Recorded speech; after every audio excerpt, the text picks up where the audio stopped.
2022. Welcome to the conversation, everybody. I'm David Schuster. As we move through the primaries and head towards the November midterm elections, a lot of people are wondering, well, how engaged are American voters this time around? Here to talk about that is Andrea Haley. She's the CEO of Vote.org, is the nation's largest non-political digital voter engagement organization. Andrea, thanks for joining us. What are you seeing out there? Thank you for having me. We are seeing record-breaking momentum all across the nation right now. At Vote.org, we've already registered over 2 million voters for this midterm cycle. That's about double where the energy that we saw at this point last cycle. We still have National Voter Registration Day and all the big voter registration moments coming up. So the fact that the American public is this fired up and ready to go is pretty exciting. And what is fueling it in your estimation? I think we've seen a few things. Post the Roe decision getting overturned in states like Kansas, we saw an immediate 1,000% increase in voter registrations across the nation. But I think the thing to remember is that it wasn't just Kansas. We also saw a 500% increase in 11 other states immediately the week after Roe was overturned. So I think some of these hot button issues of the day are motivating voters to make sure that they participate and that they have their voice heard. I do think that on top of really large election cycle and the presidential cycle with high turnout and high turnout in the previous midterm, the American public is really paying attention to their democracy and the mechanisms by which they can vote and participate. A lot of people are drawing a connection to, say, 2020. In 2020, that was the summer of George Floyd. He was killed in Minneapolis. There was a sudden huge influx of voter registration among younger voters who listed racism as one of the top issues. And I think participation in the 2020 election among younger voters was 50%, whereas in 2016, it was 39%. Can an external event have that sort of impact? Absolutely. We saw immediate spikes in youth voting or youth registration. We can tell when major events happen across the country, we see it on our platform. The spikes happen, immediately and sometimes organically. And so I think, yes, absolutely, these big moments can make a difference. And what people are seeing in their feeds every day makes a difference. I think that especially people who are Vote.org, the majority of our users are 35 and under. So I think that group of people is realizing that you can't take democracy for granted. You can't take access to the ballot box for granted. The thing they saw immediately after the 2020 election cycle was 400 voter suppression bills crisscross the nation. I think that there is higher awareness now that there are people out there trying to roll back rights and access to the ballot box. And I think what we're seeing in this younger generation is that they're going to show up and keep showing up, whether it's a midterm cycle or a presidential cycle, and that they, care about the issues that are important to them and want to preserve access. And in order to show up, and given all of those voter suppression bills, is it incumbent now on people to say register earlier? I mean, how much has changed in terms of people who do want to participate? How much more of a burden is on them to start acting well in advance of an election as opposed to right before it? It depends on what state you live in, but I think the most important thing, and we learned it in 2020, and voters especially learned it in 2020, and they're learning it now, is to plan your vote early, to really make sure that the rules in your state early, to come check the website early. We track all of that for voters so that they don't have to. I think the big lesson has been to move up the time frame. If you're waiting till election day to get out there, it's more likely that you might miss. So you want to know when early voting is, if you can vote by mail, how to vote by mail, and really make that plan in advance. And we're seeing voters do just that. At this point in the election cycle, the fact that so many people are coming to our platform means that they're thinking about their vote, they are planning it early, and that message is getting out there. Does it also mean that perhaps a lot of the polling that may be done is going to be wrong? And the reason I say that is because pollsters typically, when they try to come up with a sample pool of voters, they will try to examine, okay, well, did this voter who has a preference, did they vote in the last election? And if they did, they are a likely voter and therefore they're part of the pool. But if you suddenly have a lot of new voters or people who didn't participate last time around, then the polling could be skewed, I suppose, if you're not including those people in your sample. That's absolutely right. And at vote.org, we believe that everyone's a likely voter. You just have to reach out to them and ask them to vote and ask them to participate. But oftentimes people look at people, it's just like building credit. People look at people with long voting histories and use them as a sample size. We had a lot of first time voters that showed up in the 2020 election cycle. And a lot of those people plan to come back, but they might not have the voting track record that gets them caught up in polls. So absolutely, we are seeing more momentum than people out there are talking about. We are seeing more engagement across many of our state pages than people are talking about. And that tells me that if we're seeing double the traffic that we saw at this time during 2018 was a very high participation election year for a midterm election. I believe these young voters and first time voters from the last cycle are coming back. And I believe that more and more people are realizing that their democracy is at stake and waking up and looking at how to participate.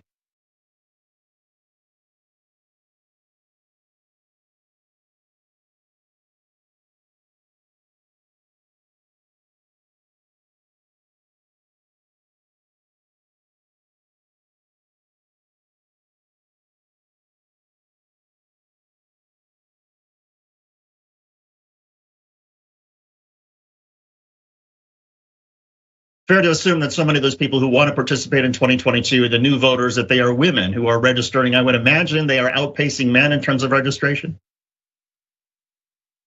Absolutely, women are definitely outpacing men in terms of registration all throughout the country by really, really high number. And young women are showing up and registering. And so I think that anytime you take a right away from the American public, it's not surprising to me. Americans love their rights. It's not surprising to me that then the reaction to that is more people embracing their voice and embracing their ability to participate in the process. And we are certainly seeing that with women.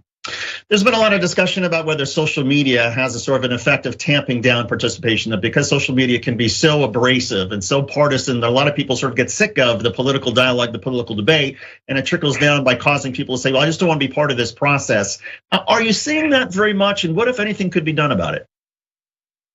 We're actually seeing the opposite. We're seeing a lot of people communicating through social media saying, get out to vote, telling their friends and family members that, they already registered and telling people to check their registration. We see a high number of influencers and micro influencers. Remember, everybody can be an influencer in their community, posting on social media, and then we can really see in real time the effect of those posts on the site and the numbers that people are driving to the site. So I think social media can be a positive tool to spread the word and to spread the word about how to participate in elections. I think we are not seeing high levels of disengagement. The numbers, like I said, are pretty high for this point in the election cycle. We are seeing that, I do know that at the end of the day, voters want to make sure that they can safeguard elections, that they can, know how they participate, and that they can, go out and tell friends and family to also do the same. Are there particular races, whether it's gubernatorial races or congressional races, that you see being particularly impacted by the sort of momentum, the surge that you've been monitoring?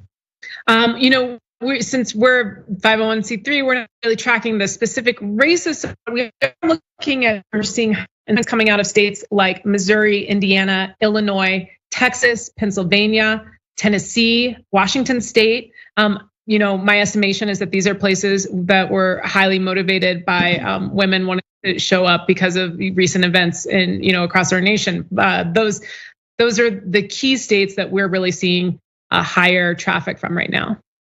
And as you see the higher traffic, is it sort of people say, oh yeah, of course, people are going to be more passionate, but are they as informed on the issues of the various ballot measures of the local candidates as you would hope? Or is this really just driven by, I'm mad, so I'm going to vote, and I don't quite know what I'm going to do yet? I think there's a combination. People are certainly fired up. I think also over the last few years, more people have started to do their homework about what affects their town, their local street, their neighborhood, their city. People have learned a lot about what does a mayor do, who's in charge of the police force, who's in charge of budgets, what does the city council do? People have really dug in on these civic engagement questions that for so long in our country, I think people just weren't didn't really know that much about. And I think especially when you talk about the younger generation, they really were connecting the dots over the last election cycle about who makes decisions in their community and who they elect. So I think that we're seeing a higher level of civic education than we've seen in recent history. And for people who want to participate, if they go to vote.org, how does your organization help them? How can that sort of guide them to where they want to go? Go to vote.org. You click on your state. We have pages for every single state, and we can tell you the rules that what you need to be able to participate in elections. We also give the dates and deadlines for elections. We let you know when early voting is. You can go to the site and check and verify your registration to make sure you're still on the voter rolls. It's good for everyone to do. I do it just to make sure that. You can do that online these days. You can just, with a couple of clicks, you can confirm your registration. That's right. It takes less than 2 minutes. You can just go online, put your name in, and we can verify whether you're registered or not. If you're not registered, we'll take you through the registration process. If you are registered, you can look at what dates you need to know when the election is and when early voting and things like that are, so that you can make your plan to vote and make sure you get in there early. You mentioned that we're still a little bit early before the November election. Is this the sort of trend that tends to peter out, or does the momentum even grow in a year like this? Oh, the momentum is going to grow in a year like this. If we're seeing it this early, all indicators are that it will become even larger as we get closer and closer to the election. So I think we're about to see high participation in this year's election. High participation, I think it's great for everybody. And of course, some of the candidates may agree or disagree, but in any case, remarkable voter energy that is out there in this midterm election. Andrea Haley, CEO of vote.org. Andrea, thanks for coming on and explaining this for us. We appreciate it, and good luck to you. Absolutely, thank you so much. You got it.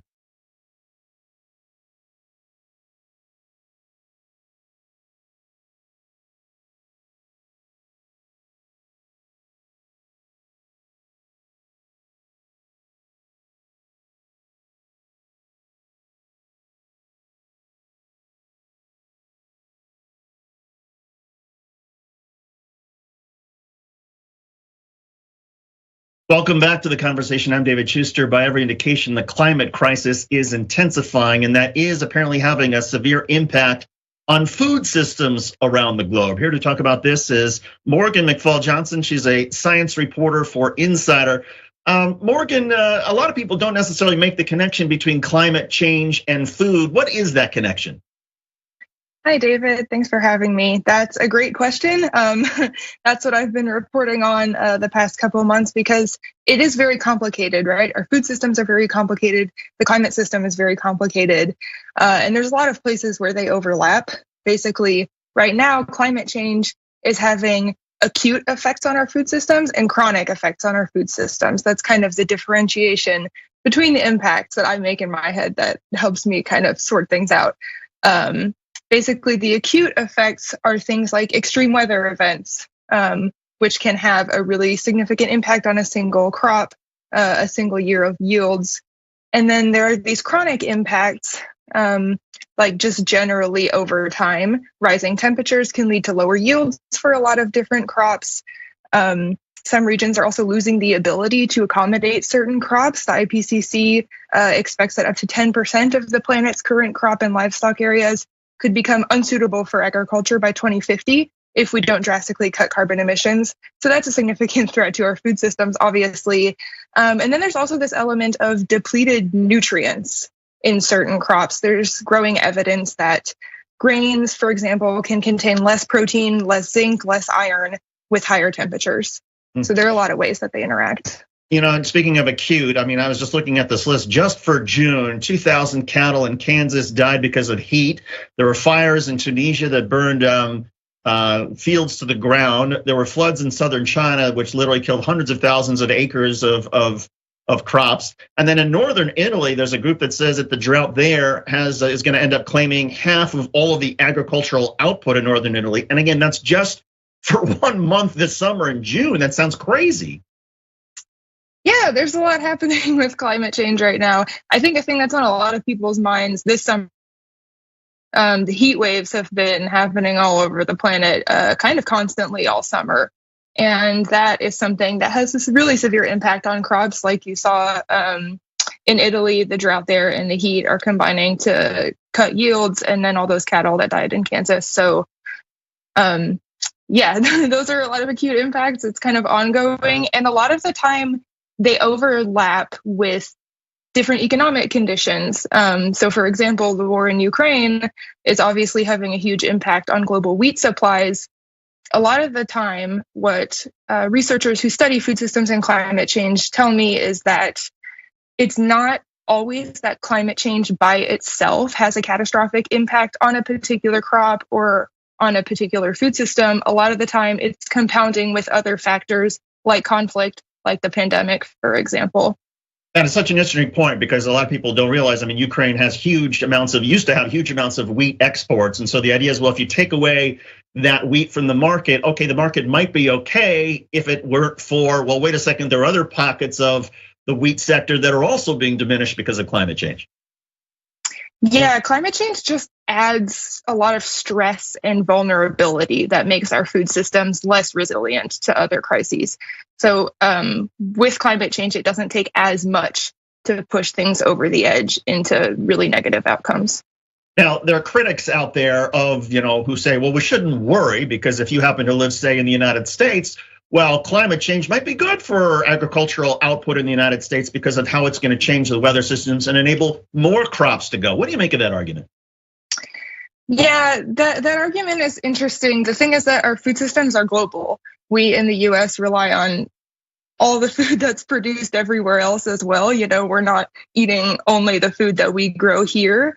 And actually, the US is being severely impacted by climate change. Crops here and livestock here and fisheries here are being severely impacted by extreme weather events. And the fact is that land resources are also limited, right? So another thing that I've heard before is that, our crops are just gonna move. Farmers will start doing other crops that are more suitable to the new conditions. Some places will even get a boon from higher temperatures, right? You can grow more crops if it's warmer way up north.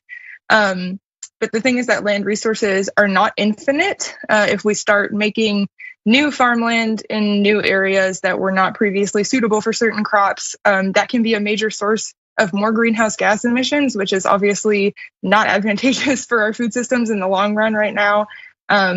So yeah, it's just you're shaking everything up and making the conditions that our crops and livestock and fisheries rely on be so much more variable. And those conditions, as you pointed out, something like a 10% fewer crops by 2050 because of climate change. I think there was a study by Cornell University last year that found had it not been for climate change, there would be 21% more crop yield now than we have. So it's as if, things are already having an impact. Yeah, and agricultural productivity has been increasing, but over the last 50 years, climate change has slowed that growth. So there's good evidence of that. And when you combine when you combine the impact of climate change with also, a growing global population, more people need more food. It seems like as if that's sort of the double whammy, right? If our population was decreasing and we're able to maintain crop productivity in agriculture, okay, we sort of find a way to deal with it, but our needs are only going to increase. Sure, and it's not always the amount of food, though, that's available. It's the way that the food is distributed and the way that the food moves around the planet and who is relying on which sources, which bread baskets, right? So that's another thing that would be interesting to get into more in the future that I haven't talked to as many people about. But climate change also impacts transportation and the way that we distribute resources across the planet. So there are all kinds of ways that it's not necessarily the amount of food that we make and the amount of food that's available. It's how vulnerable are particular bread baskets to extreme weather events.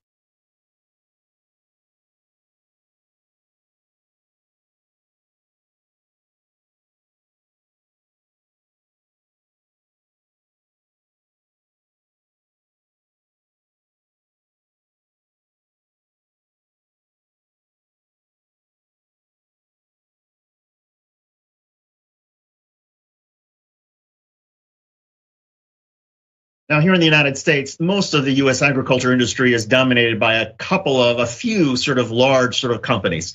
Have those companies been very engaged or very active in the climate change debate and policy? Or are they still sort of not there yet in terms of they're just sort of focusing on, they're focusing on their own product and not worrying about climate change?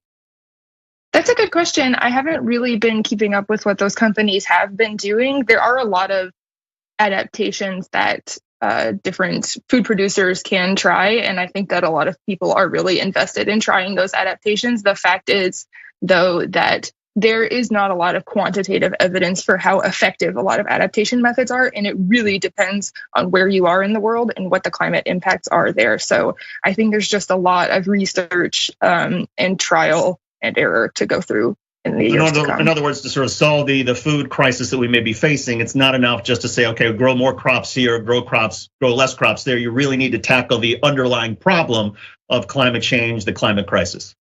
Yeah, definitely tackling the underlying problem by drastically cutting emissions, but also adapting to the reality that things are going to be different from now on, because we've already put all these greenhouse gases into the atmosphere. A lot of that climate change is locked in. But what we do in terms of emissions in the next few years is going to make a really big difference in how much worse it gets. There's been some suggestion in some studies that perhaps if we add more phytoplankton to the oceans, more sort of green algae or whatever it is, that the oceans can in fact help in terms of doing more to clean out some of the greenhouse gases and absorbing some of the carbon. Is that something that, I don't know whether this is realistic or not, but you sort of study climate change in addition to food. Is that something that seems like a real possibility? That's interesting. I haven't actually heard of that one. And I talk to people who study climate change, but I haven't really talked to as many ocean scientists. The oceans are a whole other field of science that I am really interested in getting into more in the future, especially because fisheries are a thing that a lot of people rely on for protein across the globe. It would be interesting. It would definitely, obviously, I think we agree. We have to, as a planet, we have to reduce emissions. If there was some other way to also have the Earth do a better, more efficient job of absorbing some of these greenhouse gases, that could also be a great thing. How do you see things playing out over the next 5 to 10 years, as opposed to just sort of the short term, the seasonal sort of disruptions? What are we looking at over the next decade? It seems like we're looking at a lot of the trends that we're already seeing continuing and amplifying. So obviously the extreme weather events and global temperatures rising, that changes the baseline, right? So that's going to have a big impact on crops and fisheries. All of that stuff puts upward pressure on food prices. It's really hard to predict food prices, especially when you're talking more than a year into the future. So the concrete impacts for people could be increased food prices, and that leads to more food insecurity, which is a really big problem. We already have a quarter of the global population is already food insecure, and people who study climate change are expecting that number to grow because of the climate impacts on the food system. For those of us in the US, for example, hunger and the kinds of crises that really make food unavailable are not as much of a concern for the immediate future, but rising food prices are a concern, and that can push more people into food insecurity. Yeah, the laws of supply and demand are clear that if you have less food that's on the market and just as many people who want the food, prices are going to go up. And it's the people who can least afford to pay for things that suffer the most when food prices go up. And the more you have poverty and people who are in hunger, then you also have even perhaps more political instability that is the end result of all of this.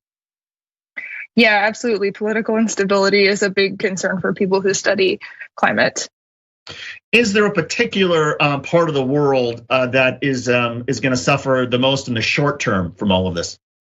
Yeah, so honestly, Sub-Saharan Africa, South Asia, Central and South America are the places where climate reports are most predicting increased malnutrition, increased hunger. So those are the places that are going to be the most heavily impacted. And those are also places in the world that have already been heavily impacted over the last 20, 30 years that have really borne the brunt of food scarcity. Remarkable stuff. Mm-hmm. Morgan McFall-Johnson, she's the science reporter for Insider. Morgan, thanks for joining us. We appreciate it. Thank you, David. And that'll do it for this conversation. On behalf of Mark Gillespie, Asher Cofield, Gina Kim, and the rest of the gang at the Young Turks, I'm David Schuster. Thanks for joining us.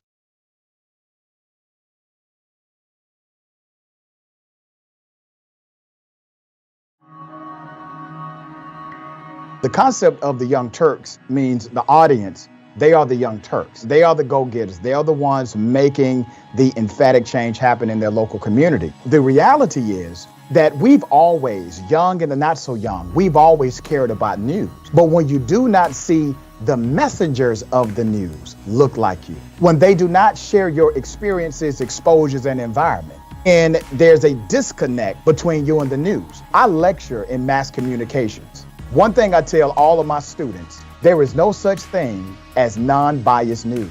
It never has been. Non-biased news has always been an illusion. Let's go back to the 60s and 70s, where people would say that was the purity of non-biased news. News has a segment. That segment has a time. That time, you must do your story and be finished. That means the producer, the writer, the orator has to take out what they don't think is important and only leave in what they believe is important. They have a limited time to tell the story. They do not have time to tell everybody's version or everybody's side.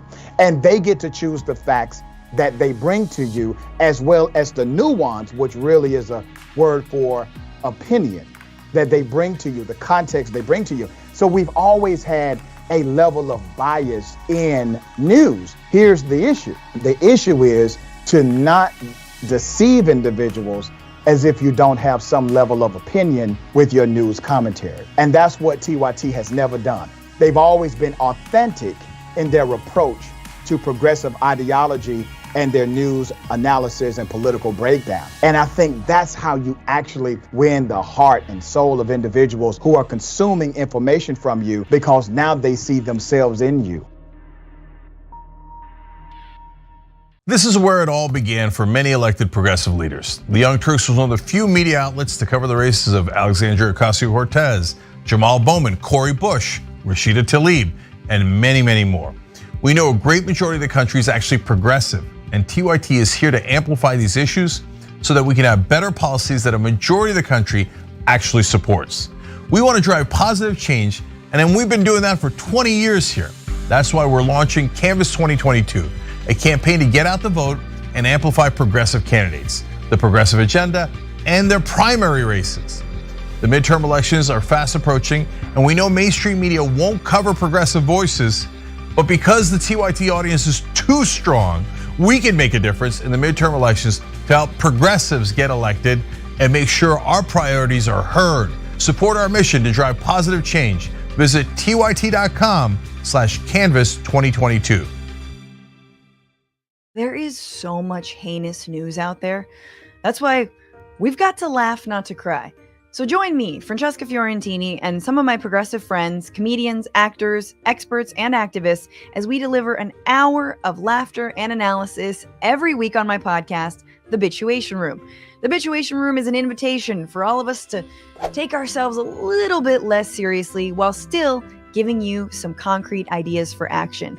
New episodes are available every single week, so join the Frantifa and listen to The Bituation Room on Google Podcasts, Apple Podcasts, or wherever you get your TYT network podcasts. And make sure to subscribe and give the show 5 stars, because I like stars.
Turks, Cenk Uygur, Anna Kasparian with you guys. More dramatic announcements today, but we're keeping the show tight. So go, what's the news? What is it? We're gonna begin with Weisselberg. I know how to keep it tight. You need to learn how to keep it tight. Look, all I gotta tell you is Weisselberg, straight ahead. Yeah. Okay, go ahead. Yes, so we begin.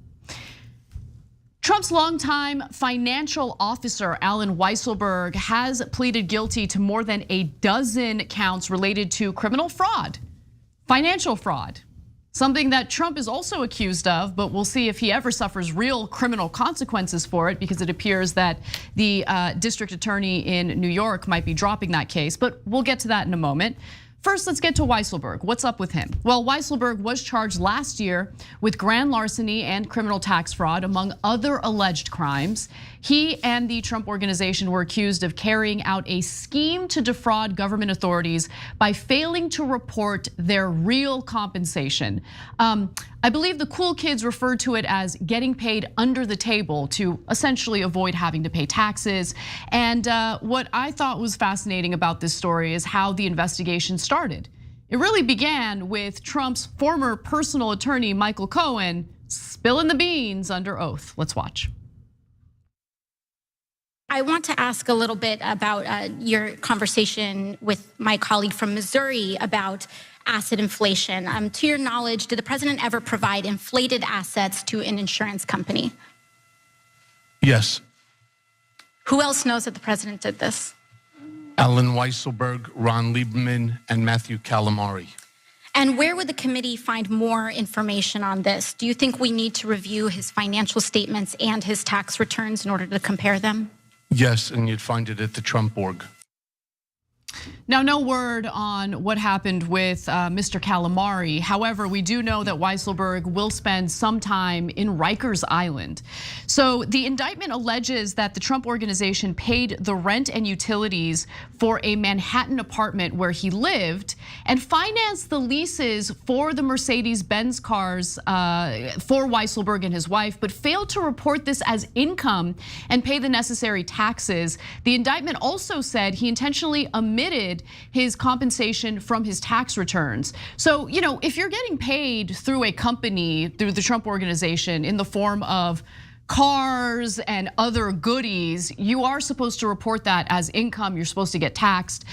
There are varying reports on how much he skirted in federal taxes, with the higher estimates all the way up to $2 million, and he will have to pay that money back, I'm sure with interest as well.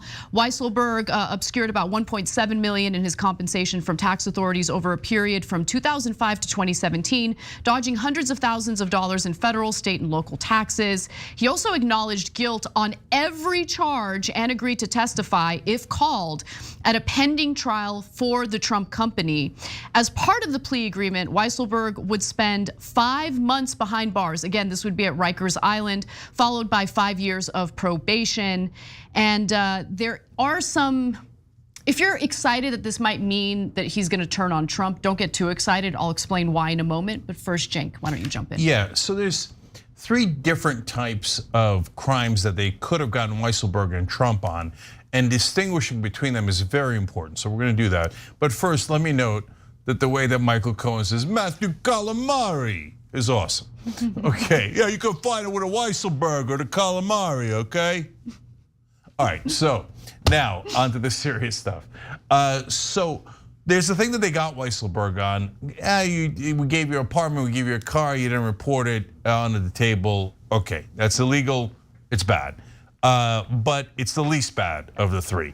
The second one is what Michael Cohen was actually referring to, which is, hey, you say for tax purposes, golly gee, I barely made any money. I don't have any taxes to pay. And then when you're trying to get a loan for your properties, you say, oh, my assets are incredible, and I've got all this money. I have the biggest assets. The biggest assets, surrounded by other big assets. Kim Kardashian would be jealous of my assets. Okay, and I got no problems there, I'll tell you that right now. Okay, so anyways, so that's a bigger crime. I don't know why that's not being discussed in any of the plea deals, and it's driving me crazy because Cohen said it on national, so you just saw it, right? And then there's a third layer, which is all of the other underlying criminality at the Trump organization. I've always assumed, based on the fact pattern, that Trump did money laundering for the Russians. Now that was a while back. I don't know if the statute of limitations have run out. I don't know if they were able to get any evidence, but what I was hoping for is that Weisselberg would flip on Trump and not admit things they didn't do. That doesn't help anybody. That would be awful, right? We're not looking for injustice, we're looking for justice, okay? But if they had done these things together, that Weisselberg flips and then Trump's in a lot of trouble for major crimes. But as it looks right now, he's not flipping on Trump. He's gonna give evidence on Trump organization. That's Alvin Bragg, the Manhattan DA, saying, I swear to God, I'm never gonna prosecute Donald Trump. Never, ever gonna do it. And focusing on the most minor crimes as opposed to the major crimes also shows you Bragg is either the biggest loser in terms of a prosecutor in the whole country, weakest, saddest man in America, or has some sort of weirdo corruption involved here. There's something because this is going not on. normal. No, it's not normal. I think it's insane that you have enough evidence to criminally prosecute Weisselberg, and yet you're not actively and aggressively pursuing the criminal investigation into Donald Trump and his possible financial crimes. So I want to talk about that a little bit because Weisselberg, and here's the thing about Alvin Bragg, right? There was a plea agreement here, which is why he's only going to serve 5 months in prison as opposed to a lengthier sentence, right? But as part of the plea agreement, it could have been negotiated to ensure that Weisselberg would testify in regard to Donald Trump's potential criminal financial fraud in the criminal case. But they didn't include that as part of the plea agreement. Why? I'm very curious about that. That's very strange. Yeah, I'll add 2 more things about Alvin Bragg. First of all, by the time you figure in time served and reduction of sentence, he's only going to serve, Weisselberg's only going to serve 100 days. So that's a slap on the wrist for 50 years of criminality. So I don't know what Alvin Bragg is up to, but I wouldn't elect him dog catcher. And in fact, I'd look into his background because I don't know why he's being weirdly, unbelievably soft on Trump, which leads to the 4th crime that's never discussed in any of this. Michael Cohen already went to prison for giving hush money in violation of campaign finance laws to Donald Trump's mistresses, the porn stars. Well, both in the why didn't Alvin Bragg prosecute that? You've got a guy who did turn evidence on him and said, I'm his co-conspirator, and yet you send him to jail, but you don't ever touch Donald Trump. Why this insane Donald Trump protection racket from Alvin Bragg in Manhattan, which is supposed to be a progressive place? But in both cases, Weisselberg and Cohen, guys, there's a very simple question that needs to be asked. Who gave the order? Allen Weisselberg is not the head of the organization, he's the chief financial officer. He takes his orders from who? Donald Trump. Michael Cohen didn't decide, oh, you know what? Hey, look, there's Donald Trump's mistresses, I'll randomly give them money. No, who gave him the order? In both cases, it's obvious that Donald Trump gave him the order, but yet Alvin Bragg says, I swear to God, I'm gonna protect Donald Trump, even if it means I'm gonna ignore every law there is as the prosecutor in Manhattan to make sure that I protect him. And if you're excited that Weisselberg, doing a plea deal is going to get Trump, you just don't understand the facts. And a lot of people put out that headline to entice people to read it thinking, oh my God, they're gonna get Donald Trump. They're not gonna get Donald Trump, at least not in Manhattan, as long as Alvin Bragg is either crooked or stupid and incompetent prosecutor in Manhattan. And look, there's possible corruption. We don't know for sure. I hope that there's a decent reporter out there who's willing to investigate that. But the other thing is, Alvin Bragg just might be a coward. Because think about the type of harassment and death threats that FBI officials are getting right now after doing a raid of Trump's Mar-A Lago residence because he had possession of extremely classified top secret documents, right? He might be afraid of having to deal with that. So who knows? We don't know what is motivating him here. But what I do know is that 2 of the prosecutors working on that criminal case, which has now stalled, quit because they wanted to move forward with the criminal prosecution, and Alvin Bragg put a stop to it. And they were furious. I'd be furious too. No, it's possible, and that's the best case scenario for Alvin Bragg, that he's an extraordinary coward. And for his sake, I hope that's true instead of him being corrupt. We don't have any evidence to that effect. So we have a lot more evidence that Donald Trump is corrupt. It's his co-conspirators have said it all over national television. But Bragg's like, what evidence? I don't see any evidence. Okay, so Trump can still get prosecuted for Mar-A Lago, for Georgia, for January 6th. A lot of things are possible. But this Weisselberg news is not good news, it's generally bad news. Oh, the only positive side of it is that once he testifies against Trump organization, they might officially shut down Trump organization. Never made any money anyway. I mean, he's an idiot. He used it as a way of blowing $400 million twice. Once when his daddy left it to him and once when Jeff Zucker gave it to him at The Apprentice. So he'll shut down the business, but the business has always sucked. And all it ever did was create companies that went bankrupt. So that won't hurt Donald Trump much either. Well, in other Trump news, let's get to this.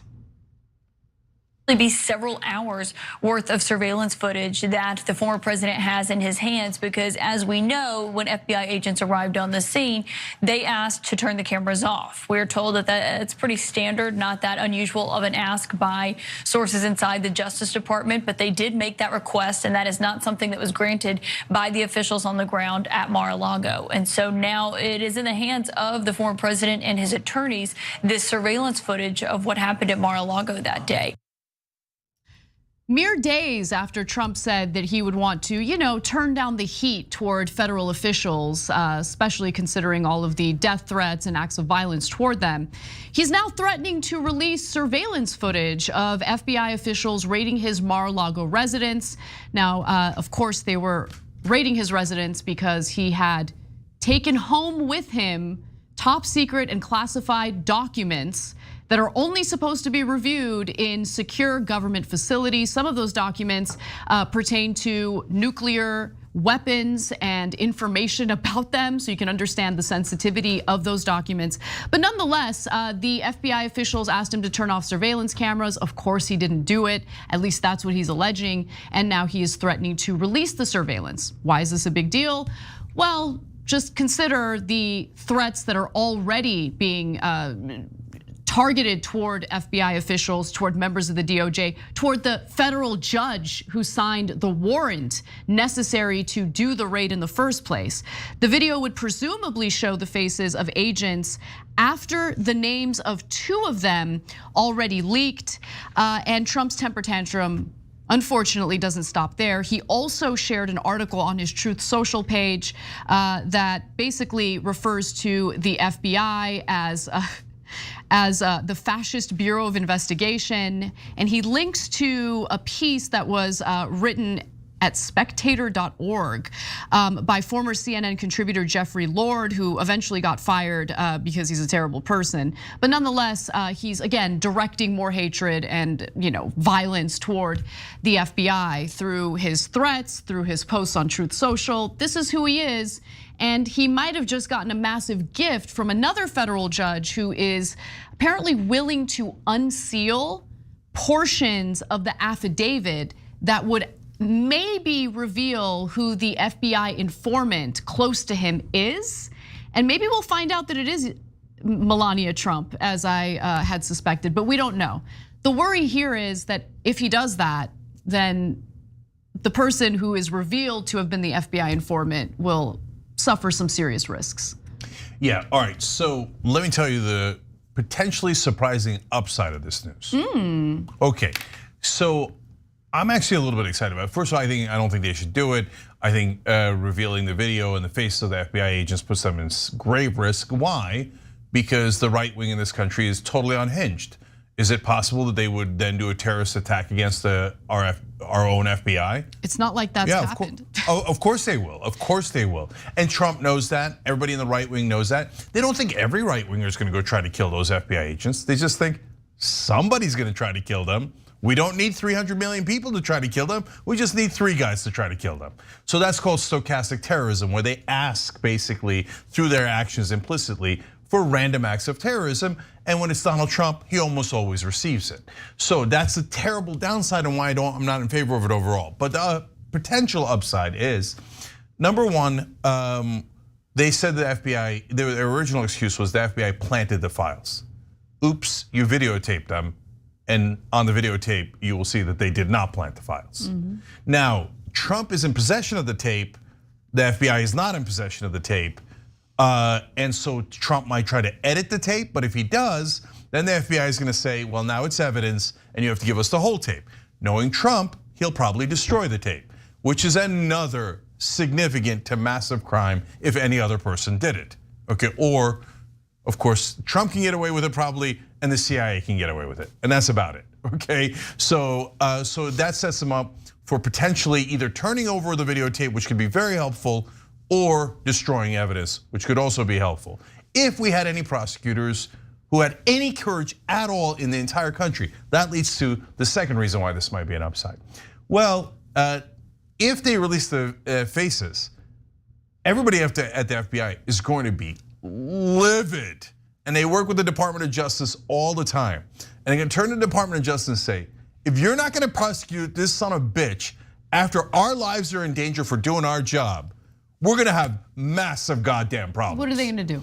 Okay, look, it might be nothing, but I know the internal bureaucracies and how Washington thinks. When you have groupthink and when you have a cultural shift and when people are buzzing about something, it affects them tremendously. So if inside the Department of Justice, there's a feeling that Garland, not outside pressure, internal pressure, that Garland is a coward if he doesn't prosecute, it's gonna create pressure for him to prosecute. So that's another piece of good news. Last one.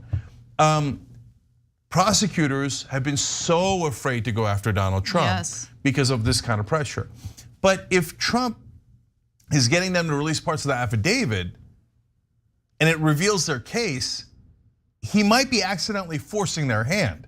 They can't keep it hidden anymore because the number one go-to move prosecutors do is, we have evidence, but it's not enough to prosecute. Wink, like Manhattan DA's been doing for years now. They have him dead to rights on campaign finance violations for the hush money to the porn stars.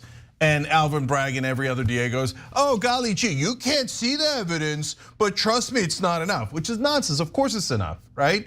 We've seen it, we know what it is publicly. In this case, once the affidavit is revealed and we know what you were going for, it makes it way harder to backpedal and say, oh, we had secret evidence that we couldn't prosecute. No, now it'll be public. Okay, I see you. That's actually a really great point. All right, I went 1 out of 3 there. Yeah, and like, no, you made lots of good points, but that one is extremely good.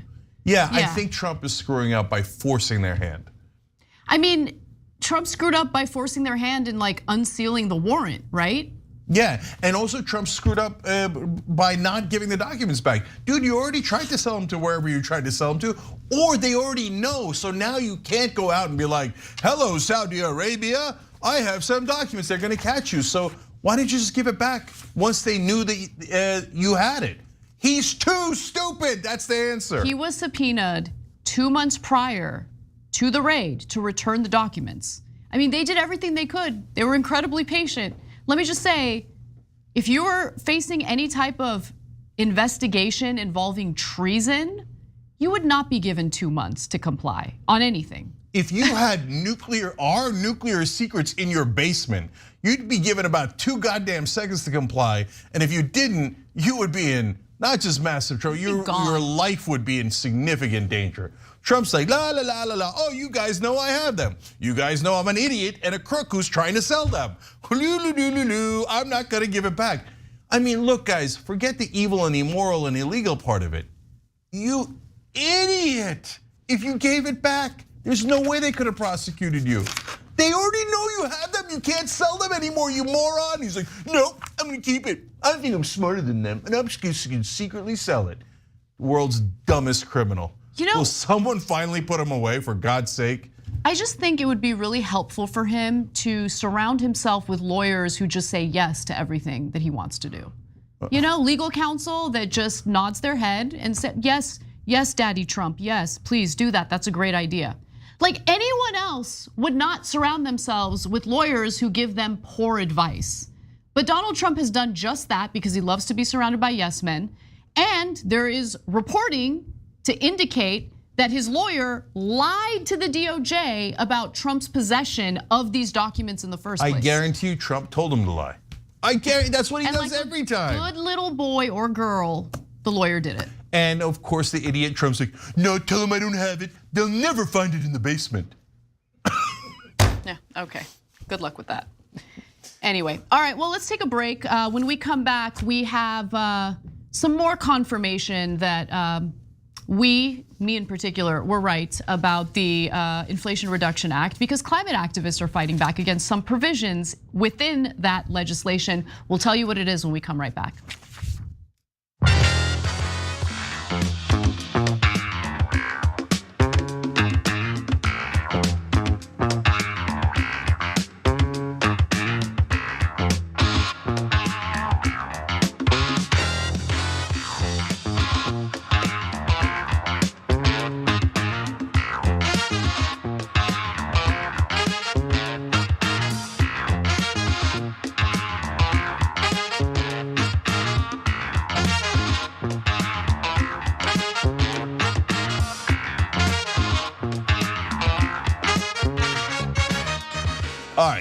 Social media break. Exciting news in a little bit.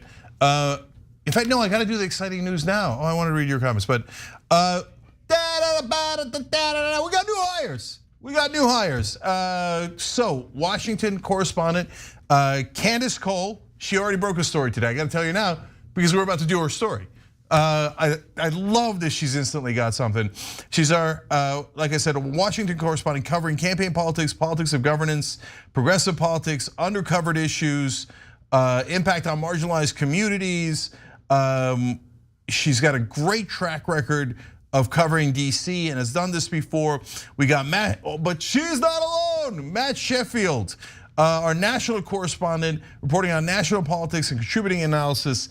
A special focus on right-wing extremism, and Matt is an interesting story. He used to be not just a right-winger, but he set up some of the infrastructure of the right wing. Then he was writing a book about the right wing and realized, oh, we're full of crap. Went to the left wing and has done some great, brilliant reporting there. And he's also going to focus on California too. I love that they're with us, guys. Again, what'd you do, members? What'd you do? You gave us enough to hire reporters to go ask some kick-ass questions. You guys are amazing. So last night we told you about Nina Turner, now host of our new show On Boss that's gonna start in October. Now we got Candace and Matt kicking ass as well. Thank you guys. Okay, now let me go to your comments. Boomer Dragon Cat said, hey Cenk, Jessica and Anna were fire on TDR. I like Anasia. Is that the? No, Annika, sorry. The polls are closed. Annika is the winner. Okay, Annika. Yeah. It's the Annika Hour. That's the show that we did today. I see Annika. Like Bennifer. I know, and Annika, but the only Casparola. The only Casparola. So good. Banana cream pie from the old days. That's right. Ben, That's Anna, right. and Johnny Pie. Yeah. I don't think our names go well together. I don't know. I don't even want to talk about it. Okay. But they explained they also like Casper Bank. Okay. And salt and pepper is a given, they said. Yes. Annika, the only downside is it sounds like Annika Skywalker. And Anakin didn't turn out that well. So, okay. But nonetheless, it's a fun name. It's a fun name. That's Darth Vader. Okay, so that's Star Wars, not Star Trek. Did I just say Star Trek? No, I just don't know the difference. Oh, okay, yes, that's Star Wars. Yeah. All right. I have watched some of the Star Wars movies. Some of the Star Wars movies have been watched. It's not for me, it's like for other people, but I support it. I will allow it. Oh, she's allowing it, that's amazing. Okay, Rep Cat, the political cat boy says, grand larceny, so Weisselberg stole from rich people. I'm so shocked. No, really. Brian C said, 5 months, huge financial crimes gets 5 months. I skipped paying my taxes and they're ready to throw me under the jail. 2 Americas, totally true. Arjun writes in, thank you Anna and Cenk for being awesome and making the news bearable and relatable. I love you guys. Well, we love you too. And thank you for making the news possible. Thank you for the correspondence. Thank you for Nina Turner. Look at our members, tyt.com/join. We love you guys.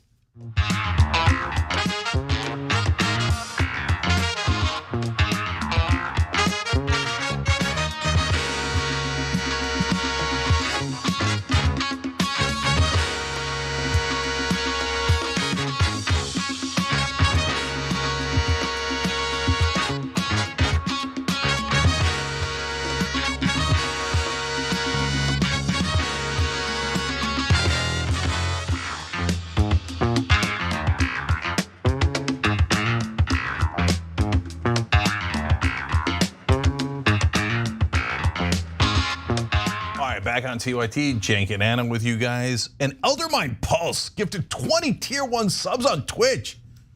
Eldermind Pulse, you're kind of awesome. All right, Casper. All right. Well, we've got some updates on the reaction to the Inflation Reduction Act and the side deals. Climate activists are planning to fight back against a pipeline side deal that Chuck Schumer and Joe Manchin made in order to get Joe Manchin to sign on to the so-called Inflation Reduction Act. Now, this side deal comes in the form of a separate piece of legislation.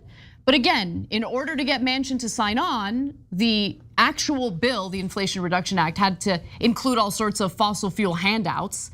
But there was also an agreement that there would be a side deal, another piece of legislation that would be voted on that would approve a pipeline known as the Mountain Valley Pipeline that would, of course, run through West Virginia. So that's why Joe Manchin loves it so much. Now, Manchin backed the IRA only after Senate Majority Leader Chuck Schumer agreed to this side deal in which Democratic leaders would support a follow-up bill expected to come next month that would ease the permitting process for natural gas pipelines and the Mountain Valley Pipeline in particular. But guess what? Climate activists ain't having it, and they have already begun lobbying in private, but they're also taking some action publicly. So environmental activists say they're working to line up enough progressive support to kill the Manchin side deal, which, by the way, if you've been paying close attention to what happened to the Build Back Better agenda, all of a sudden tables are turned. As Politico reported yesterday, some groups are privately lobbying members of Congress. Now they've told TYT that they're going to take the fight to the public. And Candace Cole from TYT Investigates is the new reporter who is breaking this story. And one of the public events they're gonna have is on September 8th. They are going to meet in Washington, D.C. It is meant to, of course, protest this pipeline, the Mountain Valley Pipeline. So if you're in the area on Thursday, September 8th, you should definitely be there and make your voice heard. Now, one of the people who spoke to TYT Investigates about this, along with other media, is Juan Zhang Chung, who is with the Michigan Environmental Justice Coalition. And he says exactly what any climate activist should say in response to both the side deal and also certain provisions within the Inflation Reduction Act. What we saw in the leaked documents basically was this so-called permitting reform that was trying to expedite and fast track fossil fuel projects. It was also fast tracking pipelines for carbon capture. So carbon dioxide pipelines as well as hydrogen pipelines. And let me just note before we continue, lobbying progressive members of Congress to block the side deal is really important because that side deal to approve the Mountain Valley Pipeline can't go through reconciliation, meaning a simple majority in the Senate. It would need at least 10 Republicans in order to pass. And so if you can convince some of the more left-leaning Democrats in the Senate to vote no on the deal, that would be fantastic. There's a little less power in the House when it comes to this issue, but luckily we do have some progressives who have already come out to say, I don't owe Joe Manchin a damn thing, and hell no, I'm not gonna vote in favor of this side legislation. And Rashida Tlaib happens to be one of the progressive lawmakers who said that on the record while speaking to the American Prospect. Yeah, so we'll get to her quote in a second because I love it. But guys, first of all, as Anna said, tables are turned. Second of all, payback, I hear it's a bitch. That is what the kids are saying these days. So let's now recollect that Joe Manchin killed 95% of Joe Biden's agenda. So I know if you watch mainstream media, you'll think what they just passed was historic. It was historically weak is what it was. So there's some good provisions in regards to climate. There's also awful provisions in regards to climate. The drug reduction, price reduction is a joke. It's a total trick. It's terrible.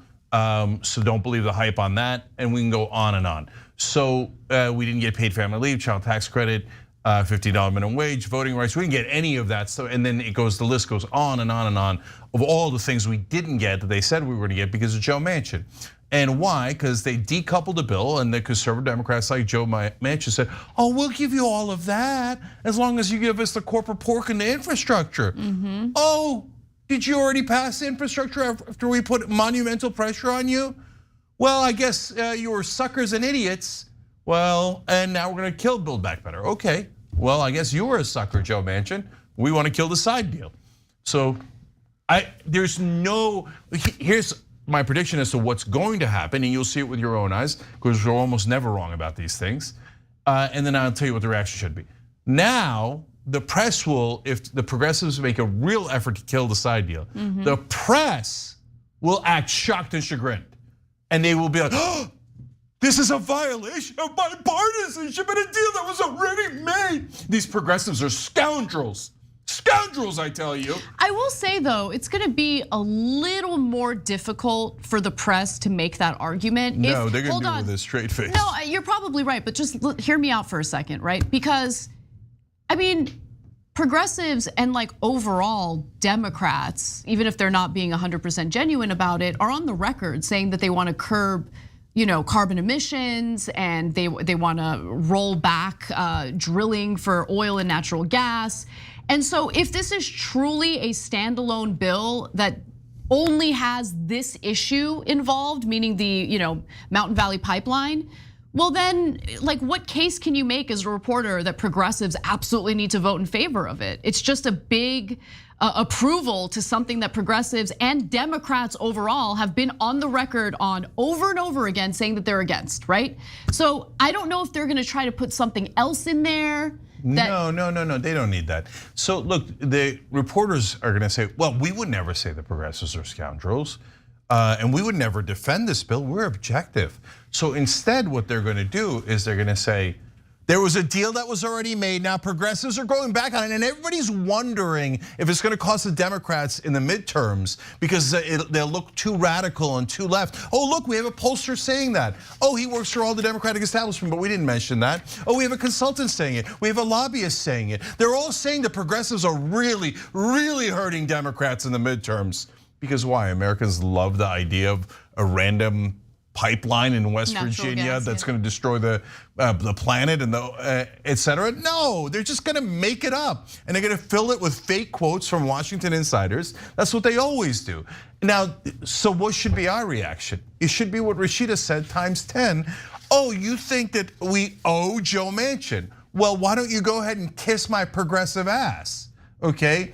Who cares if they yell at you? Get it through your head. They're not your friends. They're literally your opponents, your political opponents, including almost all of the media. So here, let me give you the Tlaib quote because it was great. So this is the last one here. She said to the American Prospect, handshake deals made by others in closed rooms do not dictate how I vote, and we sure as hell don't owe Joe Manchin anything now. They don't. There you go, no. Congresswoman Tlaib, that's how you roll. Now, we all cross our fingers and hope that enough progressives in Congress follow her and they don't go scurrying for the hills when Pramila Jayapal convinces them that they should kiss more establishment ass. Now, Pramila says she hasn't made up her mind yet. So Nancy Pelosi will pretend that she's gonna help her again to run for Speaker of the House. Then Jayapal will try to herd all of them in the wrong direction, is my guess as to how it's gonna go. But by the way, yes, they need votes in the Senate. Yes, Anna's 100% right. If you just peel away Bernie Sanders and Elizabeth Warren or Ed Markey, man, that made their job way harder. Now they gotta get 12 or 13 Republican senators. But don't forget, in the House, there's plenty of progressives, enough progressives that they could easily block this on their own. Okay, so are they going to? No, that's up to them. Yeah, I mean, and keep in mind, there are plenty of progressives in name only. I think it's important to note that the Progressive Caucus, which has dozens and dozens of Democratic lawmakers in it, doesn't actually have dozens and dozens of progressive Democratic lawmakers within it. Look, here, let's just be clear about that. Yeah, I'll do a call out right now. So, and it's of a person we really like. But there's the real progressives, and they often get scared. But look, Tlaib isn't in this case. The real progressives are the Just Democrats, et cetera, right? The squad, right? And then there are the fake progressives in the Progressive Caucus, Hakeem Jeffries, et cetera. They're useless. They're counterproductive. I can't believe Hakeem Jeffries is in the Progressive I know, Caucus. it's such a joke. He's like the most corporate guy in the whole planet. He's like, I shall also join the Progressive Caucus. Right. Okay, what a fraud. Anyway, but there are the folks in the middle that could be the votes we need to block this, but almost never oppose House leadership. Here, I'll throw out a name, Katie Porter. What? Katie Porter never, ever opposes Nancy Pelosi. So she does a great whiteboard. Have you ever seen her vote against Nancy Pelosi? God, I'm already a cynical bitch, and you're just making it worse. Yeah. So you're right. You're right. I mean, if that's true, and I'm sure it is, it's. Remember the 6 that voted against decoupling? They were all Justice Democrats. Katie Porter wasn't on that list. Name any other Democrat you like. They were not on that list because they said, no, we have to trust Biden and Manchin. Absurd. So does Katie Porter and the other good Congress people, actual progressives in Congress, object to this? Or are they gonna go along to get along? That's not on me. They'll get mad for me pointing out the news, but that's a fact. So it's on them to figure out, hey, do you ever wanna fight back? Or are you gonna let Manchin have this freebie for no reason? In fact, one last thing on it. I think that they put it in as part of the deal so that Schumer and Manchin did, so that it can be killed and they could say, now we're all even. I mean, Manchin killed 95% of the agenda, but you guys killed this tiny little pipeline we didn't really actually expect you to pass anyway, and we'll call it even. And they probably thought, but maybe the suckers will even give it to us. But it's a win either way. And that would be smart. Either it gets killed and it's not that big a deal to them, or they're like, well, we got this too. Man, they're never gonna fight. So it's smart on Schumer and Manchin's side. Let's see if progressives have any fight in them. All right, let's take a break and we'll get off the topic of how much I hate Congress and talk a little bit about a man who's been arrested 41 times for assault and then was released and decided to assault another person, sending him to the hospital. We've got that story and more coming right up.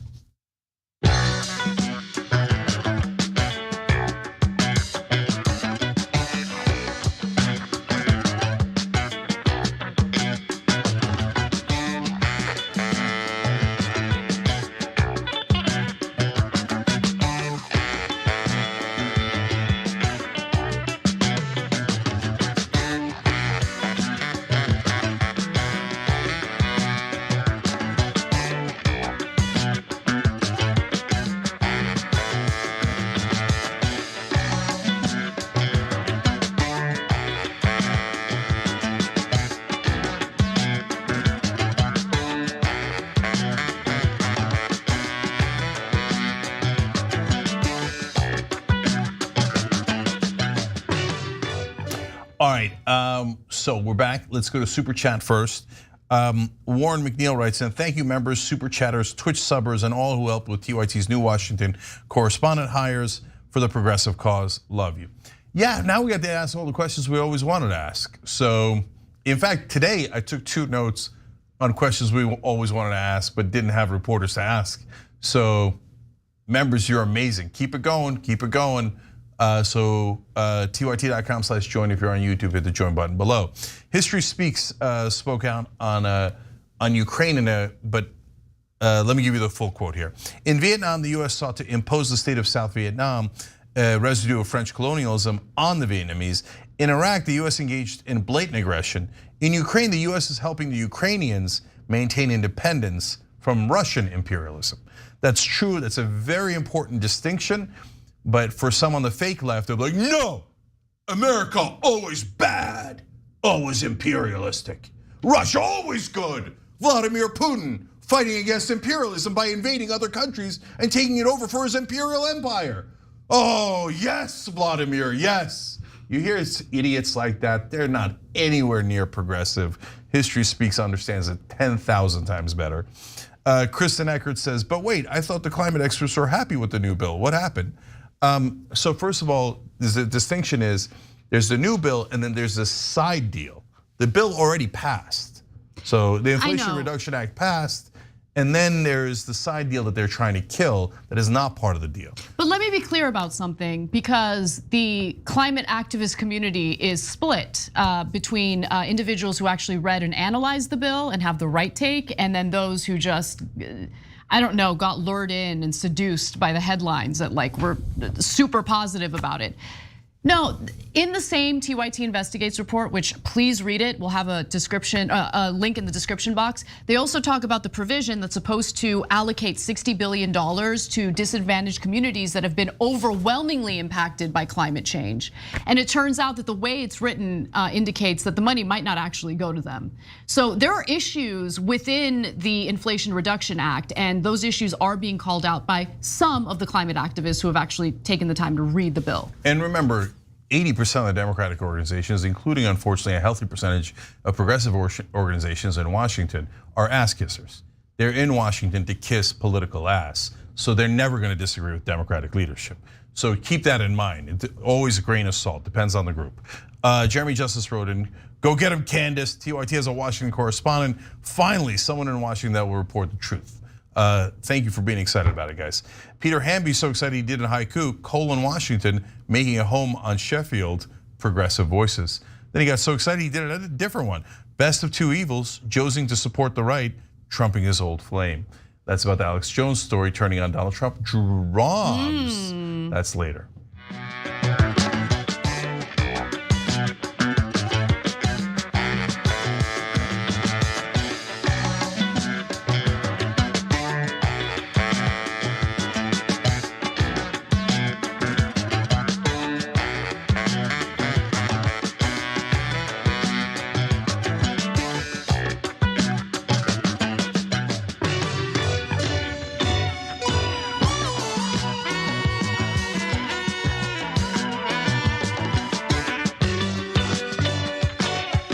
All right, back on TYT, Cenk and Anna with you guys. We got more news. Let's move over to New York, where a pretty devastating story has broken regarding a worker for the subway system. So, a man who has been arrested 41 times for assault has just sent a New York City subway worker to the hospital with a broken collarbone and a dislocated nose. Now, the suspect, Alexander Wright, again, has been arrested for assault 41 separate times, but apparently that's not enough to keep him out of the public to ensure that people are safe. And Anthony Nelson, who does cleaning work for the subway system, is the latest victim here. So the sister of the victim here, Natasha Nelson, says, I've never in 33 years seen my brother like that. Broken nose, his right side collarbone is broken, okay? And this all happened on August 11th at the Pelham Bay Station in the city's Bronx. The vice president for the Transport Workers Union Local 100 spoke about Wright's insane criminal record and is wondering why do our workers have to deal with this? How is it that our law enforcement is unable to keep people safe? It's insane. He says, his name's Robert Kelly, if you look at his history, you'll throw up. The system has let society down more than 40 times. So what happened exactly? Well, according to reports, the New York City Police Department said subway cleaner Anthony Nelson was first approached by an MTA customer that there was a male outside of the station harassing members of the public. The cleaner exited the station to ascertain a description of the suspected male to police. While the cleaner was observing the male approached the cleaner and punched him about the head. As the victim attempted to remove the male off of him and flee to safety, the individual threw the cleaner to the ground, causing pain to his right shoulder. Now, Alexander Wright, the perpetrator here, whom police say, he has $5,000 bail. So if he can post bail, he's out there in the public again. His family, Nelson's family, is furious about this. Again, they're wondering why he was out on the street. Lisa Nelson, the victim's mother, says, this man, Alexander Wright, should not be walking the streets. I hope these politicians and these judges give him the max that he deserves and do not let him walk free. And by the way, one of Alexander's past victims was involved in a hate crime as well toward an Asian woman. So Wright, 49, was charged with assault as a hate crime, misdemeanor assault, and criminal possession of a controlled substance, a synthetic form of marijuana called K2, after being accused of attacking an Asian American woman in broad daylight in New York City's Chinatown. Now, we're gonna show you the video of what he did. It's difficult to watch, so I wanna give you that warning. But without further ado, this is a man who's been arrested 41 times and is just released back onto the streets to assault other people.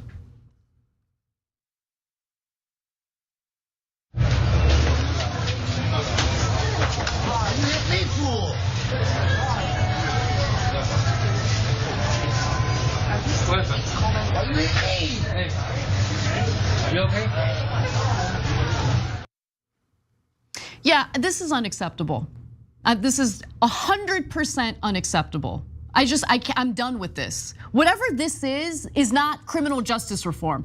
Allowing people who are clearly a threat to public safety, allowing people who are assaulting and hurting workers as they're just trying to do their jobs and get through the day, unacceptable. How are we allowing this to happen? Yeah. This is it? This is criminal justice reform? That ain't it. Okay, so let's break this down. First of all, this is not an isolated story. This is happening in major cities across the country, dozens of stories, nonstop. And there's something seriously wrong here. Yes. So we can't have someone being arrested 41 times and they're back on the streets. So has there been massive injustice in the past in the criminal justice system? Definitely. Is there still injustice today? Yes. Our next story is about an injustice of the government doing over prosecuting, right? Yes. And so, but you have to be balanced and you have to actually seek justice because that's what progressives are.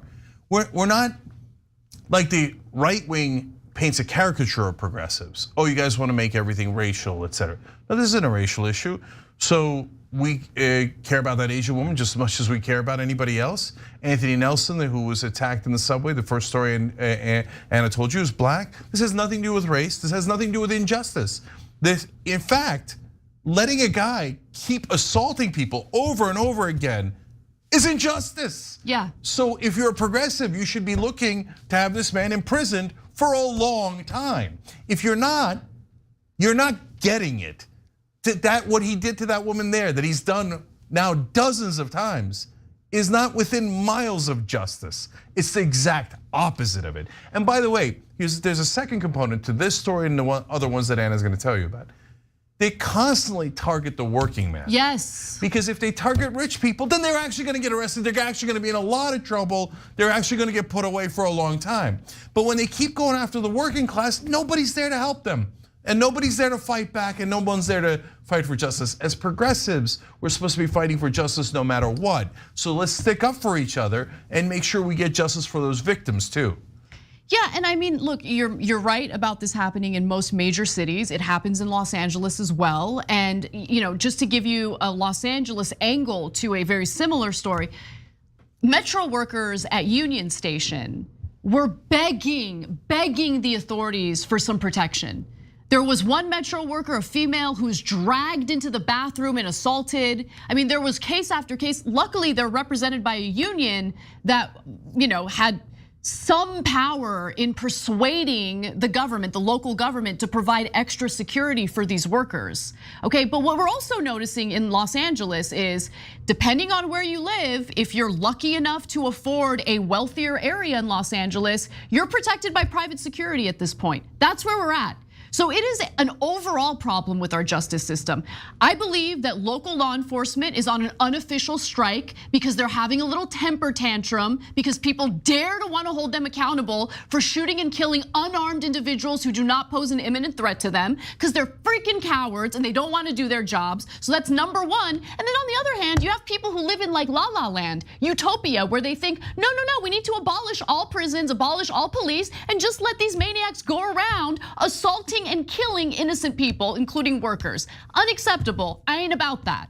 So a perfect example of that happened the other day, where we had this guy who did shot a cop, killed him, right? And in the middle of a robbery, it's as bad as it gets. Turns out he was out of jail when he had committed a terrible crime He had hit his girlfriend, dragged her around by her hair, etc. And so why was he out? Well, it's the two things that Anna mentioned. One, prosecutors gave him a comically low sentence, 180 days. He'd already served 54. He's only gonna serve 130 days for a terrible crime to his girlfriend, who should have gotten justice, right? Instead, he's out in the street and kills a cop. But wait a minute, did he actually even serve the 130 days? No. It was 180, and no, he didn't serve. No, but he had served 54 already, okay, for being in prison. So did he serve the rest? No, because the sheriff's office let him go after 1 day. And when you ask the sheriff's office, why the hell did you do that? They're like, oh, well, if the prosecutors aren't gonna give them real sentences, no, you should ask them. No, I'm asking you, why did you let him out in 1 day? Okay, so and I'm asking both of you, what is wrong with you guys? Protect actual citizens. Yeah, this system is just so incredibly broken. And after all of the protests and all of the calls to do common sense things, okay? And qualified immunity, so cops maybe think twice before they just decide to open fire and kill people that are running away from them and clearly do not pose an imminent threat. Reform our prisons, nothing done about that. Prisons are still a place where people go to become hardened criminals as opposed to people who get rehabilitation so they can go back into society as normal, productive people, right? None of that is happening. No reform when it comes to our prisons. No reform when it comes to policing.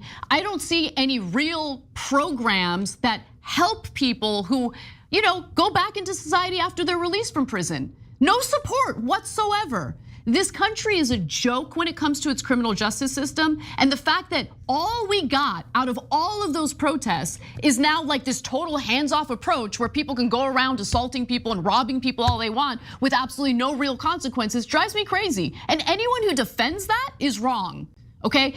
You cannot pretend to be in favor of workers and ensuring that they're safe, that their working conditions are great, when at the same time you provide cover for criminals who are victimizing them like this. Well, one last thing for me. There's also a fentanyl epidemic going on. And so people who used to be hooked on drugs before are now hooked on a super dangerous form of a drug that causes much more violence and it honestly deterioration of the brain so that you can't make rational decisions.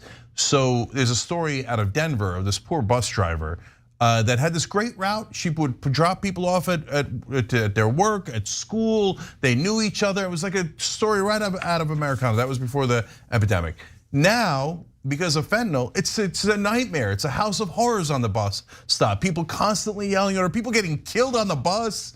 Literally getting killed on the bus. There was a man who beat a woman to death and tossed her body on the side of the road.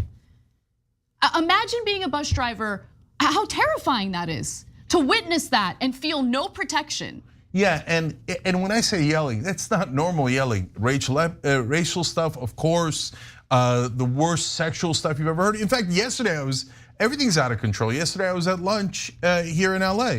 Homeless guy comes and starts yelling at the waitress outside. Immediately goes racial, calls her ghetto, this, that, the other thing. Immediately goes sexual, etc. So the working class, they should not get. If she calls the cops, they're not going to come in time. They're not going to do anything, okay? And then they'll blame the prosecutors, and the prosecutors will blame the cops. No, this is not reform.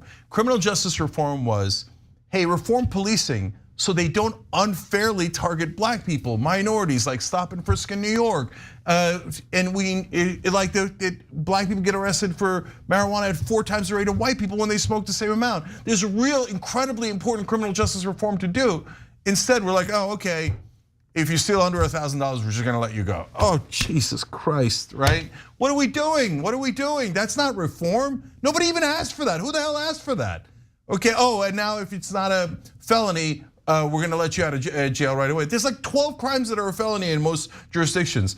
There's tons of massively violent things that are misdemeanors. Yes. Punching your girlfriend in the face, smearing feces on a person's face. These are all misdemeanors. And like, you're free to go, you're free to go. Who asked for this? I didn't ask for it. I don't know any progressives that asked for it. So, and if you're a progressive that thinks that that's a great idea of justice, I think you've lost bearings on what justice is. All right, well, now we turn to another crime-related story, but this is an example of the disgusting virus within our justice system that leads to prosecutions that shouldn't happen, and there's some money behind it too. Two former Pennsylvania judges who devised a scheme to send literal children to for-profit prisons for juveniles in exchange for kickbacks are finally facing some financial consequences. They have faced criminal investigations and are serving prison sentences as a result, but now there's money involved too. They've been ordered to pay more than $200 million to hundreds of victims. So US District Judge Christopher Connor awarded $106 million in compensatory damages and $100 million in punitive damages to nearly 300 people in a long-running civil suit against the judges, writing the plaintiffs are the tragic human casualties of a scandal of epic proportions. So this is a story that we actually covered 8 years ago when it broke, and it was just mind-numbing how callous these judges were and how profit-driven they were. They just wanted to pad their own pockets with these kickbacks. Now, the US District Judge Connor ruled after hearing often emotional testimony last year from 282 people who appeared in Luzerne County Juvenile Court between 2003 and 2008, 79 of whom were under 13 when Judge Mark Chivarella sent them to juvenile detention, and 32 parents. Now, what exactly did these judges do? Well, let's take a little step back in time and watch this report that details it. Do you remember me? Do you remember me? Do you remember my son, an all-star wrestler? He's gone. He's gone. This mother's rage and fury greeted former Judge Mark Chivarella as he exited court Friday. Chivarella sent Sandy Fonzo's son to juvenile detention for possession of drug paraphernalia. Years later, he killed himself. Prosecutors say Chivarella was involved in a Kids for Cash scandal. He's accused of taking $1 million in exchange for putting juvenile defendants into private detention centers. In one reported case, he sentenced a child to 2 years for joyriding in his mom's car. Some of the kids he ordered locked up were as young as 10. In 2009, the Pennsylvania Supreme Court dismissed 4,000 cases Chivarella handled, saying they had no confidence in his rulings. So luckily that prosecution, that criminal investigation led to prison sentences for Chivarella. So it's Mark Chivarella, and the other judge is Michael Conahan, and they, were getting a deal. Like, hey, send more of these kids to our for-profit juvenile facilities and we'll give you some money. And they collected $2.8 million in illegal payments to do just that. Chivarella ordered children as young as 8, by the way, to detention. Many of them first-time offenders deemed delinquent for petty theft, jaywalking, truancy, smoking on school grounds, and other minor infractions. The judge often ordered youths he had found delinquent to be immediately shackled, handcuffed, and taken away without giving them a chance to put up a defense or even say goodbye to their families. We'll hear from one of the victims in just a moment, but Cenk, I want to give you a chance to jump in. Okay, these judges are the worst people alive. Absolutely. So as cancerous as they are, though, they're not the underlying problem. The underlying problem is that we allow for-profit prisons. So you know what the judges did first? They helped to shut down a county-run juvenile detention center. That's the way we used to do things in America. Hey, when we're taking away somebody's freedom, the state needs to do that. Because if we allow private companies to do that, they're gonna have a profit incentive to take away freedom. And we lost track of that.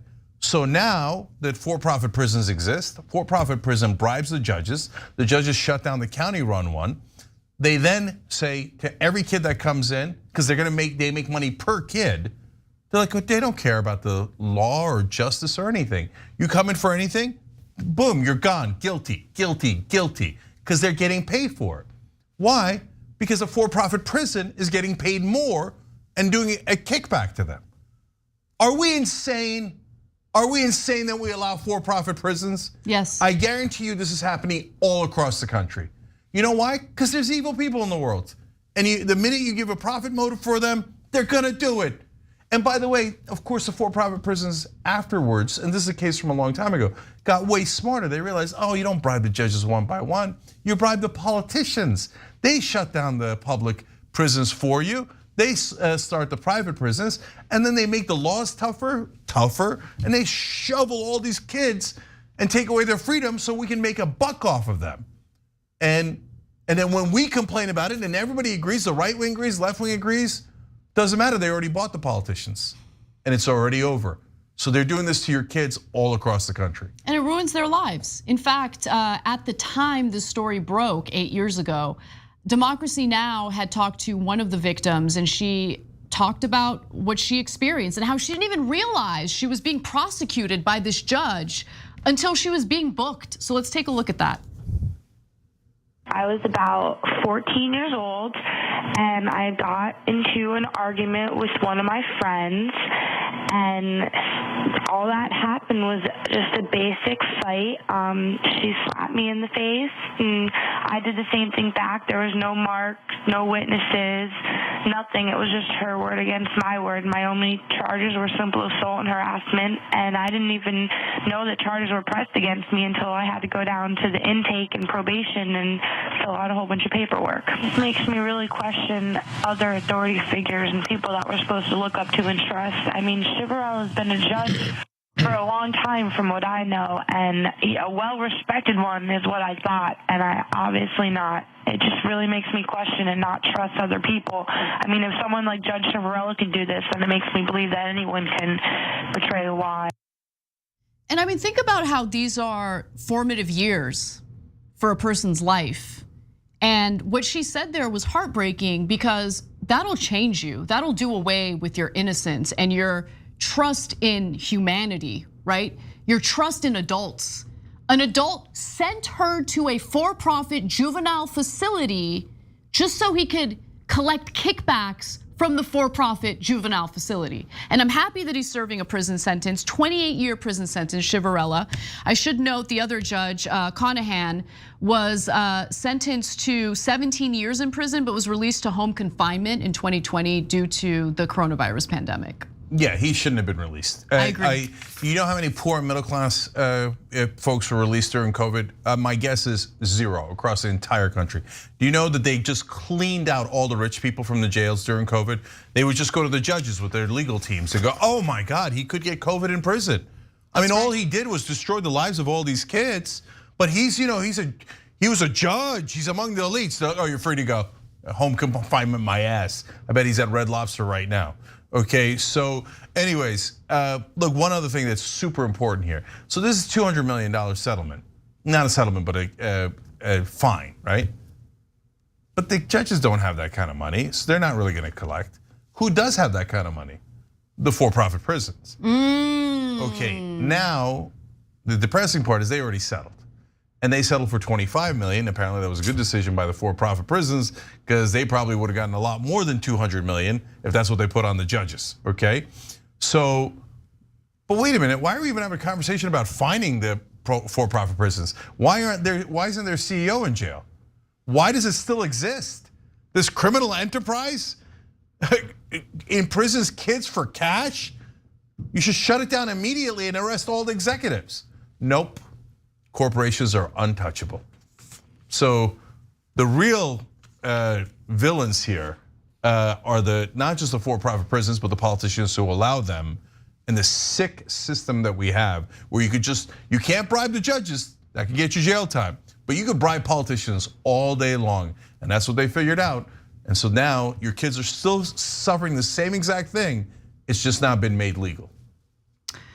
Well, when we come back, we'll show you a greedy pastor who got caught being real greedy, and now he's apologizing. We've got the greedy moment, the pathetic apology, and more coming right up.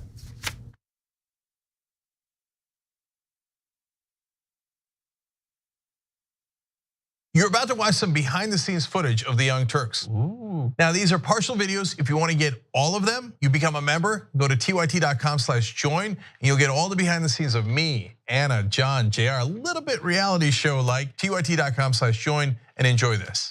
You know what you're seeing behind me? Jersey, hold. Watch me flip this camera. Right, flip it. Do I flip it like this? No, I just took a picture. I'm bitsing right now. What? Behind the scenes. Oh, okay. For members? I don't have my face on. She doesn't have her face on, folks. Oh, that's JR's ass right there. You can't take 5 minutes off, can you? No, I can't, Johnny Pie. I said it was live stream, but I was lying. It's not a live stream. It's just for members. Bitsy, this is my cat. You know what his name is? Kiki Cat. Animals are innocent. Control room and the insanity is obviously there. Right now, as you can see, I'm directing or tech directing. I'm so happy to be here. This is what like a Labor Day beard looks like for Cenk. Man, you're a Young Turks viewer if you recognize me like this. Oh, thank you. You are the one person in my life I would love to meet. What's going on, guys? This is a Bitsy or a BTS or behind the scenes with Hassan Piker, aka Woke Bay. Oh, hi. I didn't see you there. I have finished my show, The Damage Report, and now I get into a really awkward time of the day. When I'm sitting, the control room is right there. So I can see Bart. This is the Pittsburgh office, by the way. I'll refer to often as the boiler room. You see how it's ripped? Is it super unprofessional to wear that at a business meeting? Or am I like cool, rebel? I just finished doing the power panel and I'm fired up. What do you do for TYT? Not a whole lot. If you're frantically tweeting at us that something's broken, thank you, because I'm fixing it. And thank you for being a TYT member. Super last thing, because there's always got to be a super last thing. Oh, that was disastrous. This has been behind the scenes, behind the scenes. Welcome to Indisputable.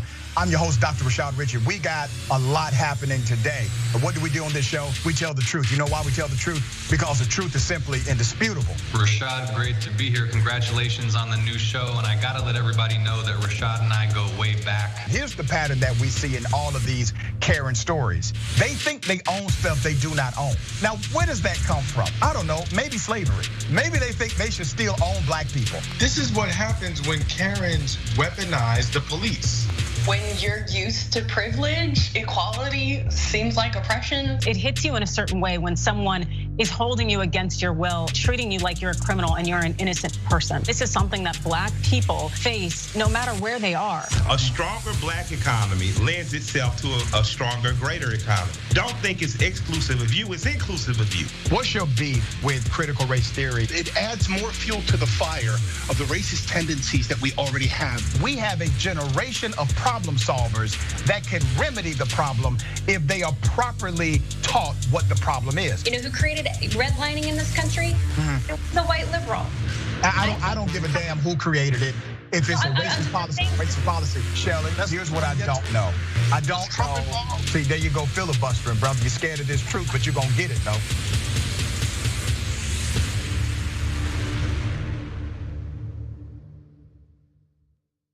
Climate is changing fundamentally, extremely, and non-linearly. It's becoming worse now. It's not when the levees burst that is the problem. It's in the anticipation of that. So I hope every human being is safe. And by human beings, I do not include multinational corporations, especially the ones that started climate change in the first place. What we're currently doing right now in cutting emissions is clearly not enough. There will be ramifications to what Trump is doing. I don't want people to suffer, but I feel like there's gonna be a lot of suffering because we have an imbecile as our leader.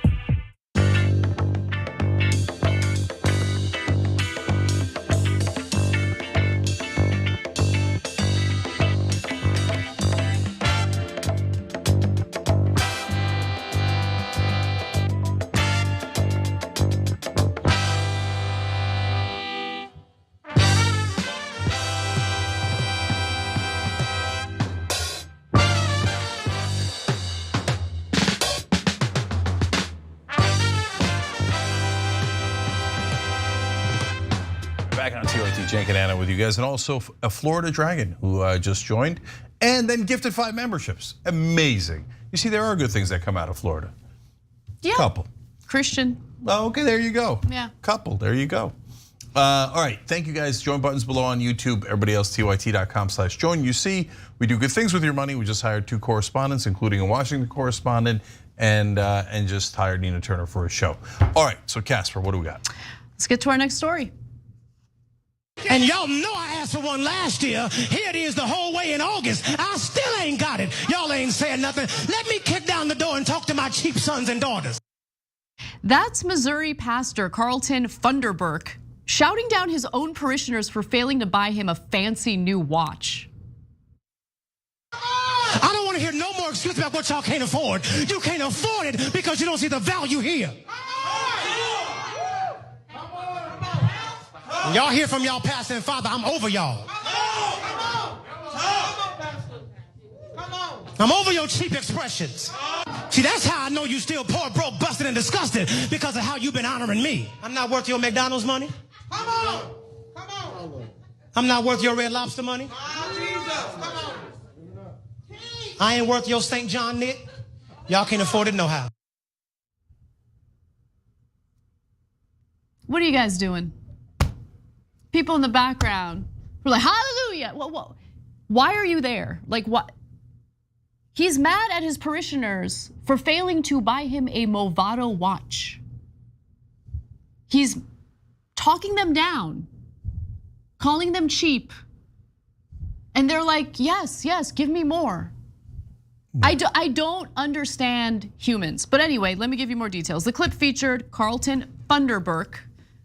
I don't know if that's his real last name, but that's what it's reported to be. Senior pastor at Kansas City's Church at the Well, telling churchgoers they were cheap sons and daughters for not honoring their pastor by buying him a Movado watch. But that, in America, that's normal. I mean, that's just nuts, totally insane. But every race does it, every denomination does it, everybody does it. You got white pastors, you got black pastors, all saying you gotta buy me private jets, you gotta buy me fancy cars, you gotta buy me fancy watches. You got Copeland, that demon, saying that, hey, flying in a regular plane is flying with, I call him a demon because he called regular people are demons. He's like, you don't want to fly with demons in a plane. That's why Jesus needs me to have a private jet. And look, if you're one of those religious folks who believe in these extremists, I mean, look, I don't know what to tell you. I don't know what to tell you, man. You got to get your head examined. They're not even extremists. They're hucksters. That's what they are. They're freaking hucksters. I can't believe that anyone would fall for this garbage and take that kind of abuse. Take that kind of abuse. Yeah. Oh, I'm not worth your McDonald's money? No, you ain't worth anything, okay? Take a walk. Are you kidding me right now? I'm not worth your Red Lobster money? Buy yourself a freaking watch. It's disgusting. This whole story is so disgusting. So apparently there was at least one parishioner who wasn't buying it because they posted this on social media and it went super, super viral. By the way, he also says, in case you missed it, you can buy a Movado watch at Sam's or in Sam's, meaning Sam's Club. And y'all know I asked for one last year. Here it is the whole way in August. I still ain't got it. Y'all ain't said nothing. Let me kick down the door and talk to my cheap sons and daughters. You know who's cheap?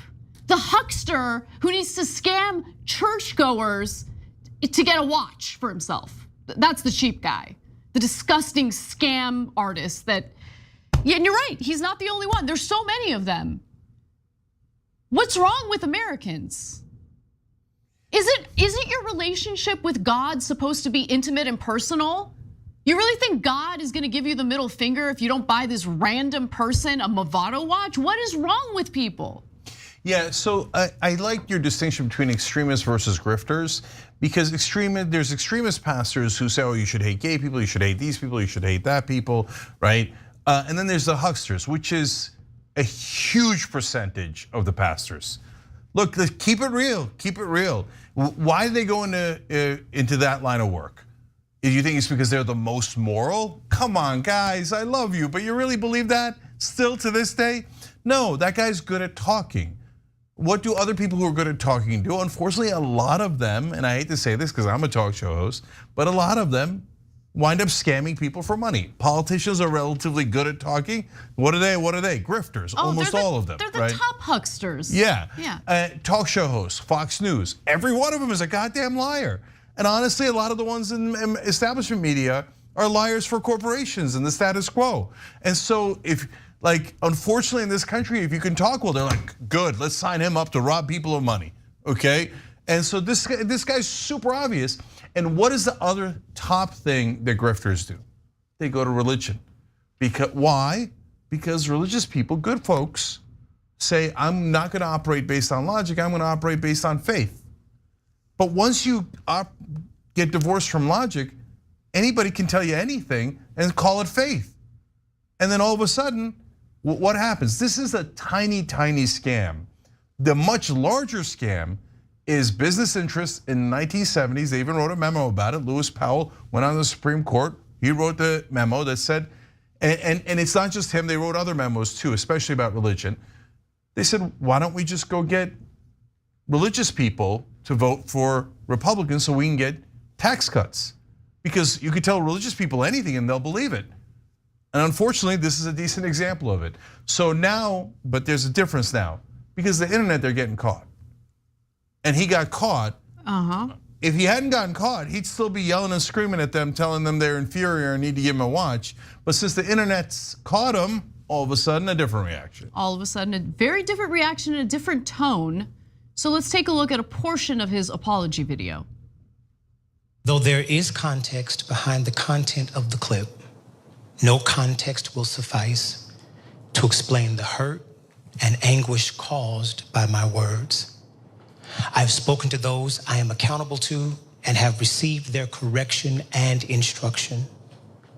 I have also privately apologized to our church, who has extended their love and support to me. I'm privileged to do life with them. The video clip does not reflect my heart or my sentiments toward God's people, yet that's not discernible in the clip. Therefore, I offer this sincere apology to you today. No context could erase the words I used. I apologize to all who have been hurt, angered, or in any way damaged by my words. I mean, to be fair, there really isn't anything more powerful than a scripted, heartfelt apology. Yeah. Especially when you use that, low sympathetic tone. Yeah, not buying any of it. And I love the fact that he mentioned the church. So I apologize to the church, and luckily they didn't fire me. Of course they didn't fire you. Of course they didn't. It's a huckster church, obviously. You think they didn't know that he was doing this? They knew. This is a surprise to them. They knew. Come on. Look. Everyone's free to do whatever the hell they want, right? So if you want to go to this church and you want to be scammed from these grifters, I guess have at it. But I can't help but feel so much pain thinking about the likely elderly people that are being, again, scammed by people like this. Yeah. So last thing here. Look, if you are going to a church that has a prosperity preacher, those are the ones that say, Jesus wanted everybody to get rich, but especially your pastor. And they ask you for Bentleys and Rolls Royces and private jets and Movado watches. Your church is a total joke, and it's set up for one reason only, to rob you, okay? So every prosperity preacher, every single one of them is a crook, and they're all frauds. If you go to their churches, you're going to voluntarily to a robbery, your own robbery, okay? They say, I'm going to rob you, and then you let them. Now, it doesn't mean every pastor, so I'm gonna give the last word to a pastor in our audience, Chaplain Fred, AKA Prayer Dragon. He wrote it through Super Chat, but I know he's also a member. He said, Cenk and Anna, I'm also a pastor of a church, but I can tell you I've never depended on my congregation. I have my own business and help my community with my income. This demon is the very reason people do not trust us. So that's exactly right. It's true also of the others like Kenneth Copeland, Creflo Dollar. They're all crooks, obvious, massive crooks. Just because they attach the word God to their particular scam doesn't make them any better, it makes them worse. And they shouldn't be tax exempt. That ain't a church. It's just an explicit scam mill, and they get to enjoy tax exempt status while pretending to be a religious organization. It's sick. Anyway, we gotta take a break. When we come back, we've got more news, including pretty scary update involving Keffels over from Twitch. She's been doxxed yet again, and it's from a picture that you would never think would lead to personal information being put out there on the internet. We'll be right back.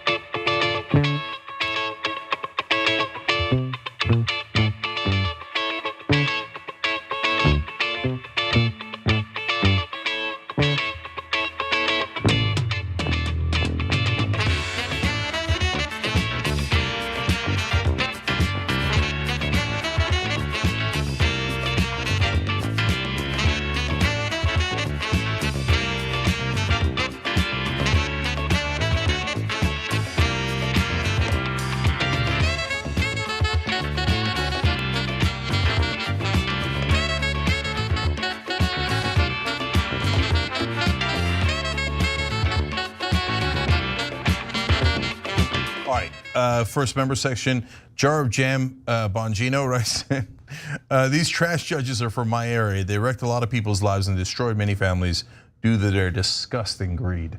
A lot of that running around, unfortunately. O Jam writes in, no, Pastor, you're not worth my damn Red Lobster money.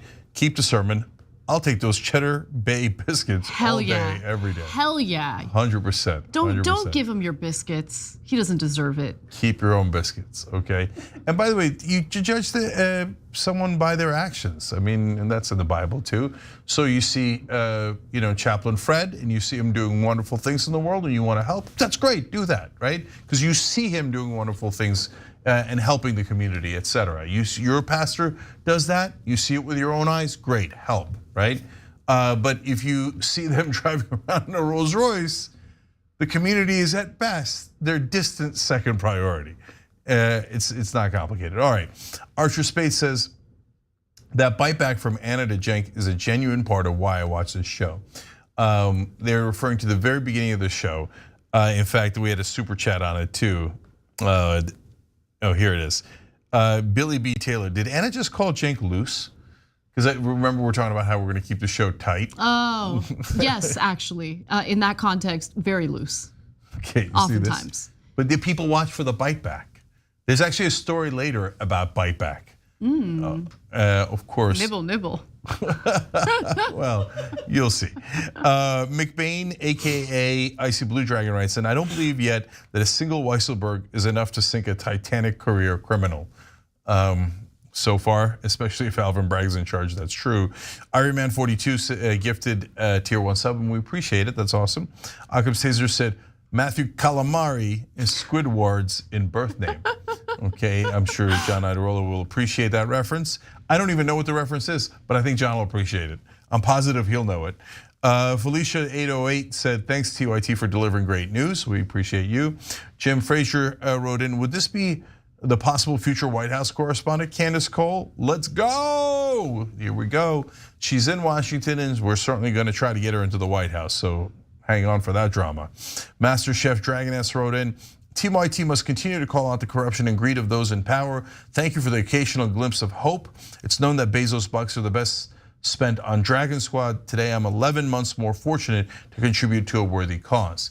If you have Amazon Prime, becoming a member on us on Twitch is free.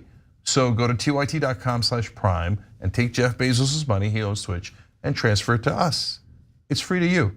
You'll love it, tyt.com/prime.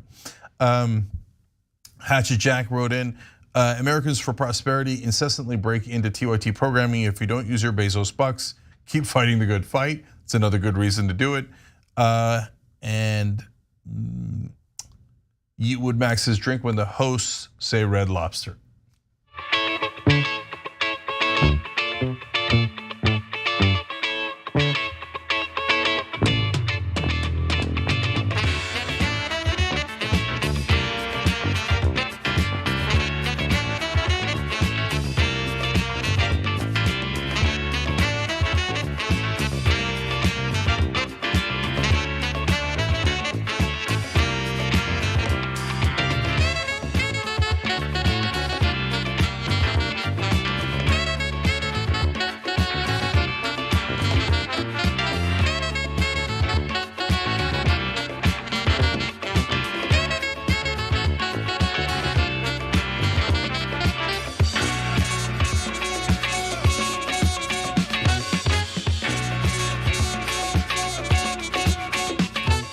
All right, back on TYT, Cenk and Anna with you guys. Forward. Earlier this month, a transgender streamer by the name of Keffels was targeted by right-wingers. They doxed her. In fact, not only that, they swatted her, which means calling a fake report that there's dangerous things happening at a house, and then a SWAT team shows up and she woke up with an assault weapon pointed to her face as a result of this. Now, less than 2 weeks after the incident, right-wing bigots found the hotel room where she's been staying, and they doxed the information about the hotel room. But what's even more insane about this story is what they used to figure out which hotel she was staying at. So let's back up a little bit because I want to refresh you on what had happened to her before and why it is that she's staying in a hotel room. She had an apartment that was swatted. I mentioned that happened on August 5th. Police repeatedly dead named her as the swatting incident was taking place. They took her phone, they took her computer, and she needs all of that for her livelihood since she is a streamer. That is what she does for her work.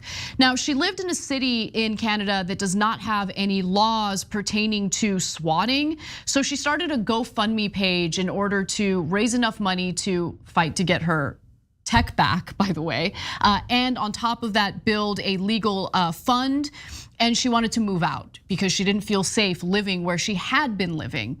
And she was eventually able to raise $90,000 because people are looking out for her and they want her to be safe. And she was eventually given her belongings back, so that's good news. But after the swatting incident, she relocated to a hotel where she posted this photo. Okay, so here's the image that she posted. You don't really see any identifying info there, right? It's a cat and some bed sheets.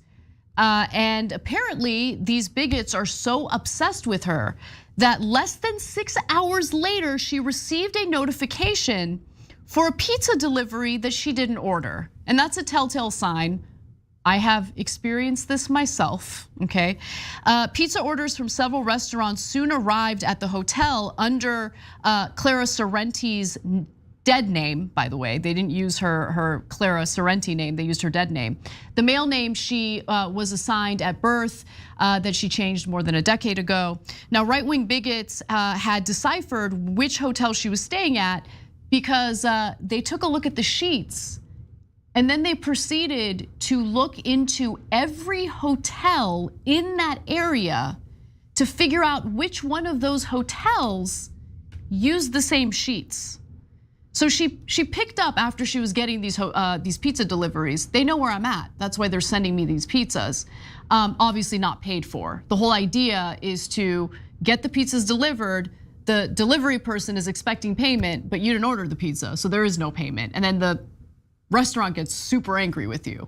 And it usually it's pizza after pizza, and then everybody's mad and they're mad at you, even though you never ordered them. Right. So that's part of what they do here. So look, progressives look for justice in many different issues, on issues that you've all heard about. For example, when unarmed black men are killed or unarmed black children are killed, like Tamir Rice, a 12-year-old, was killed in 2 seconds flat in Ohio. We seek justice for those things. The right wing, on the other hand, go, oh, that's a trans person. It's an opportunity to hate her, harass her, and maybe get her killed. Let's have fun. Let's do that. But wait, are you worried about an injustice? Did she do anything wrong? Is there something policy issue you're fighting for? No, the right wing is just driven by hate. So they're like, oh, you're different than us, so obviously we hate you, and we're gonna try to harass you for the rest of your life. And so look, that phenomenon is very common. The right wing does swatting all the time, never based on anything that's injustice or anything. They just, oh, you're Muslim, you're trans, you're on the left. We hate you, we hate you, we hate you. It's driven by hate. But what do we hear in the press in America? Everything is even. Everything is even. But right-wing voters are lovely. The right wing could be correct. I mean, today Brian Stelter fired from CNN. Okay, why? It's not like Stelter was like some paragon of a left-winger, not remotely. He's as corporate a guy as it gets. But he dared to criticize the right wing a little bit on CNN, and the new owners say, no, we don't give a goddamn what's true. We don't care at all what's objective. You will call everything even. Is that really why he got fired? Yeah. So now, look, there's no official news of it. It's not like they said we fired him, and we fired him because he won't toe the line. But the word was that they made it very clear. They said, we don't want any partisanship like we've been having on CNN, meaning don't you dare hit Trump and Republicans. The new owner is a massive Republican, okay? Jesus Christ, man. So do you think CNN's gonna call this out? No, this mainstream media is gonna go, I can't tell who's right. No, I can't tell. You think that corporate media cares at all about young streamers and what they're going through. I mean, if anything, there's great disdain for digital content creators because they're competition. Yeah. Okay, because they actually aren't robots and they have interesting things to say, they have interesting perspectives, and they actually provide information that is not provided in cable news, which now apparently is gonna have 2 massively right-wing outlets and 1 corporate, establishment outlet with MSNBC. But look, the thing that gets me about all of this, right, is imagine being such an insecure loser that you get this worked up over someone who just has a lifestyle that you don't like. Plenty of people out there do things I don't like, but I also have a life. The idea of spending this much time in trying to figure out where someone is just so I can demonize them, scare them, send them pizzas. If you guys wanna get laid at some point in your lives, this ain't it, okay? Spending all your time being a pathetic, insecure loser who goes after transgender streamers, this ain't it. So if any of these people are self-described incels, you're an incel for a reason. No one wants to sleep with a guy who does this kind of stuff. Imagine them thinking that's gonna work. Now look, there's a lot of guys who are knuckleheads overall. I mean, forever guys have been yelling at a coach, hey baby, like that's gonna work. She's gonna be like, oh wait, hold on, come back. I'm gonna give you my number, right? So in this case, you're gonna go and tell, oh no, you don't know how tough and awesome I am. I found a random streamer and I targeted her for hate and I nearly got her killed.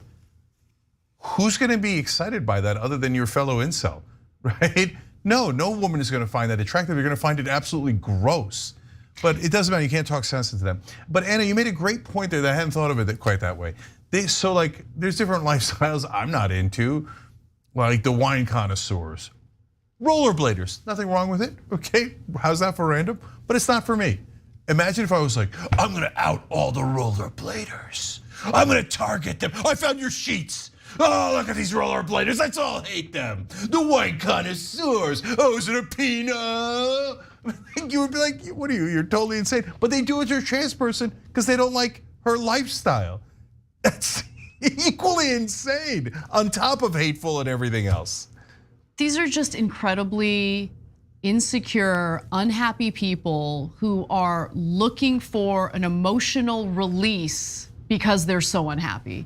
And if you want, you want that release, you do it through healthy means. Go to therapy, whatever it is, work it out.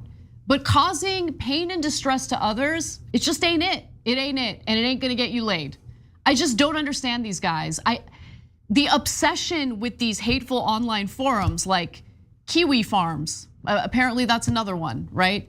And on literally the 847th page of this thread about Keffels is where you'll find the post where an individual had identified the sheets on the bed. And that, by the way, final thing that I'll say about this, they've ruined the internet in a lot of ways, right? So I used to love engaging with our audience through my personal social media platforms. And now I'm like terrified to post it. Not even terrified, I just don't wanna give anyone anything, right? So I never post pictures of minors in my family ever at this point. And anytime I post something, I know that I run the risk of, all right, they're gonna find some random clue that'll determine where I'm at.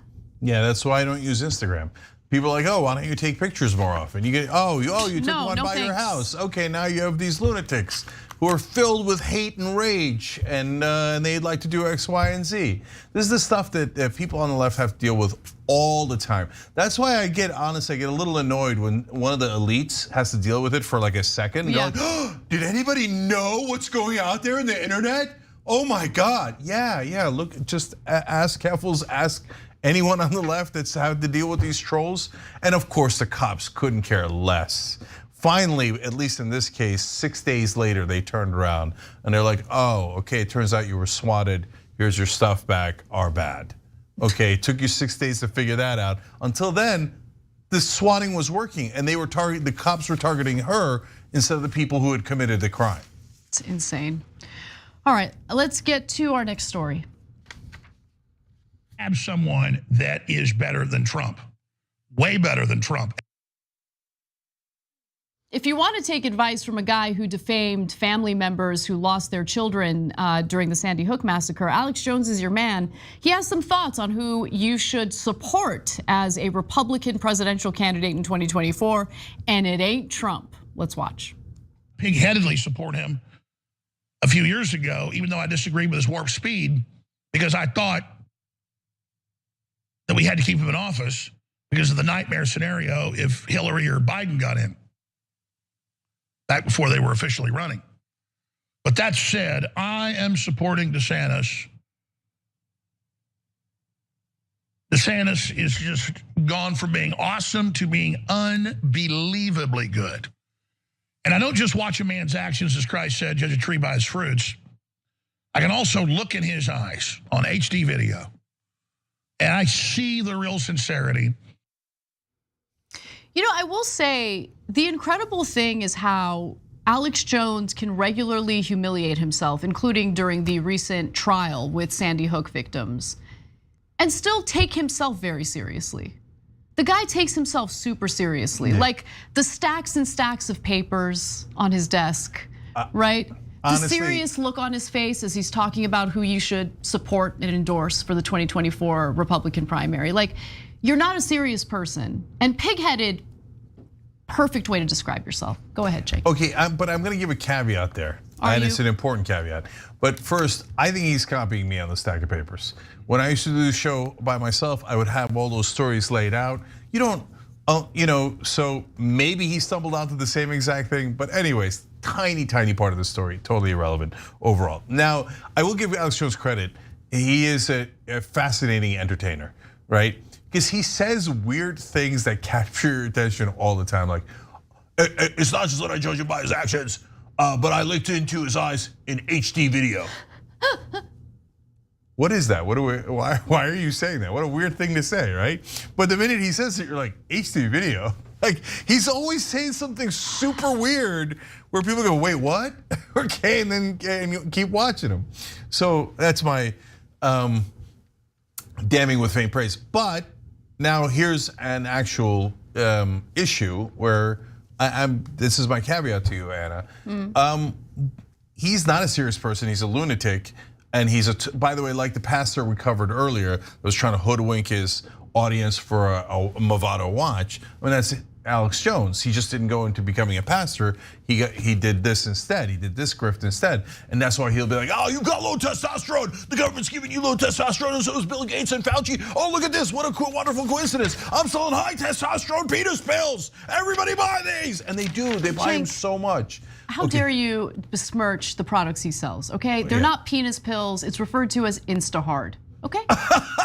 You get this sucker audience. It's so unfair. No, but it's true. I saw Instahard on HD video, and it's amazing. It's very, all right, anyway. So, but to come all the way back around to kind of giving him credit. What? No, hold on. No, I'm gonna stop you. No, let's silence him. Censorship. It's real. There are only a few guys in America who could take down Donald Trump.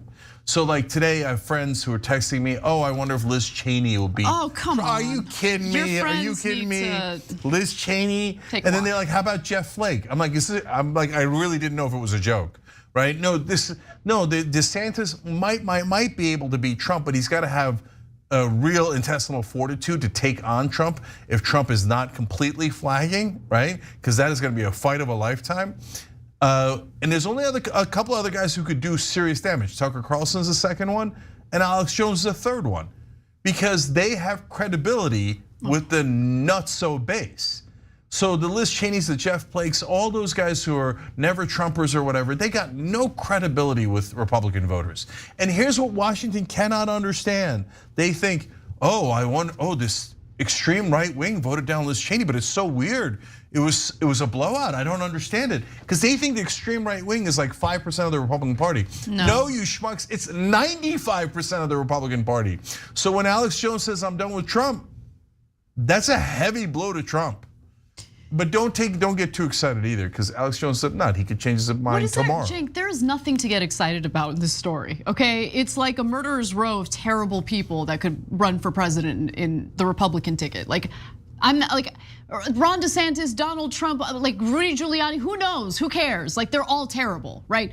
The only thing that we can do, and when I say we, I don't literally mean the two of us, I mean the broadly speaking left, to combat what we're seeing with the radicalization of Republican voters in this country, is change their material conditions. They are angry, and their anger is being exploited by the lunatics on the right. And so how do you stop that exploitation from happening? You gotta stop the anger. How do you stop the anger? Make their lives better. I know it sounds counterintuitive because there's a lot of hate in this country, and some people in the Democratic Party just wanna see them suffer as retaliation. But we need to get back to a better place where we're not at each other's throats and we don't see, again, like one insane Republican candidate after the next. Yeah, so Anna, I absolutely love that plan, and I hope that that one day we could execute that plan. But it's a very long-term plan, and involves us winning first and then passing bills that help right-wingers. Would we do that? Of course we would. We're not going to just raise wages for the left. We're not just going to give healthcare to the left. We're going to give higher wages and healthcare to everybody, right? So, but that's a long road. But I'm going to add one last fun thing to this particular story, which is a conspiracy theory. Okay, it's fitting, right? Mm-hmm. You know, one of the things that Donald Trump had in his basement was the pardon of Roger Stone. That's kind of a weird thing to have in your basement. He also had a file on Macron, the French leader. So he took things that sounds like that could be incriminating. Maybe the Roger Stone thing was just a memento of the top criminal that he released, right? It's a Bane move, right? That's totally possible. But Alex Jones and Roger Stone are great friends. So now Alex Jones is turning on Trump. Why? Was Trump threatening Roger Stone? I don't know. Who cares? They're all terrible. Maybe it's a false flag operation. I don't know what that means. Maybe okay. Alex Jones, through the trial that he just underwent, realized that lawyers are actually paying attention to what he says on his show, and he's currently being investigated for his role in the January 6th Capitol riots, and maybe he thinks turning on Trump on his program will make it clear that he's, not one of these like sweaty tooth madmen who wants to like dismantle our democracy to ensure that some crazy dictator is in place. I don't know. I don't know what goes through his mind. He's crazy. So it's trying to make sense of a crazy person doesn't make sense. That's the most rational thing we've said on this entire segment. No, I've said a lot of rational things actually, so speak for yourself. Anyway, all right, we gotta take a break. When we come back, Matt Gaetz, is he loyal enough to Daddy Trump? Republicans wanna know. Republicans wanna know. We've got that story and more coming right up. Just remember, don't pop any bubble wrap because all that air comes from China. Another good point. It's not human intelligence.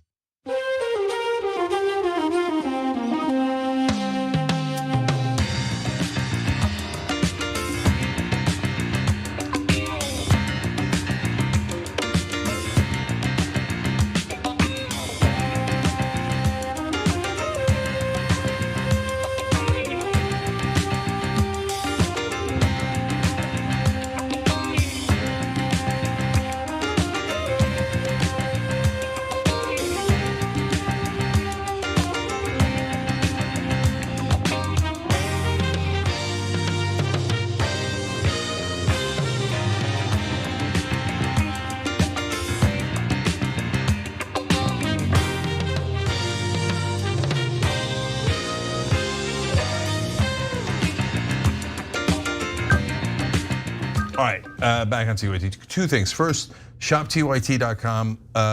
There's a new product I think you guys will love.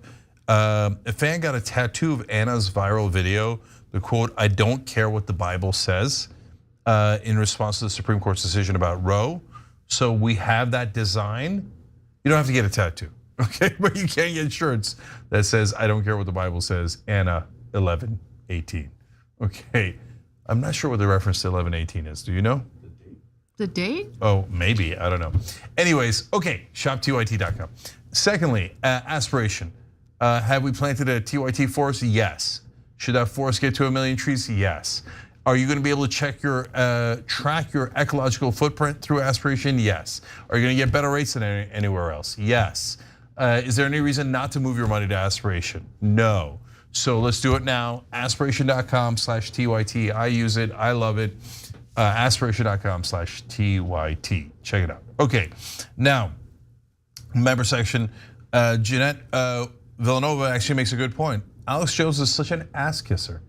He does. He attacks a lot of people, but then he'll find a daddy, and then he'll kiss the daddy's ass all day long. Oh, he loves daddies. Right, and then once he's tired of that daddy and he's spent himself, then he'll find a new daddy and spend himself there. Okay. Insta-hard. He's not just a seller, he's also a customer. Okay. That's a tough thing to vouch for in a couple of ways. Don't shoot, I'm the goalkeeper writes in. These kinds of attacks and harassment is why so many trans folks, including myself, have armed ourselves. It's getting worse and the cops won't do anything.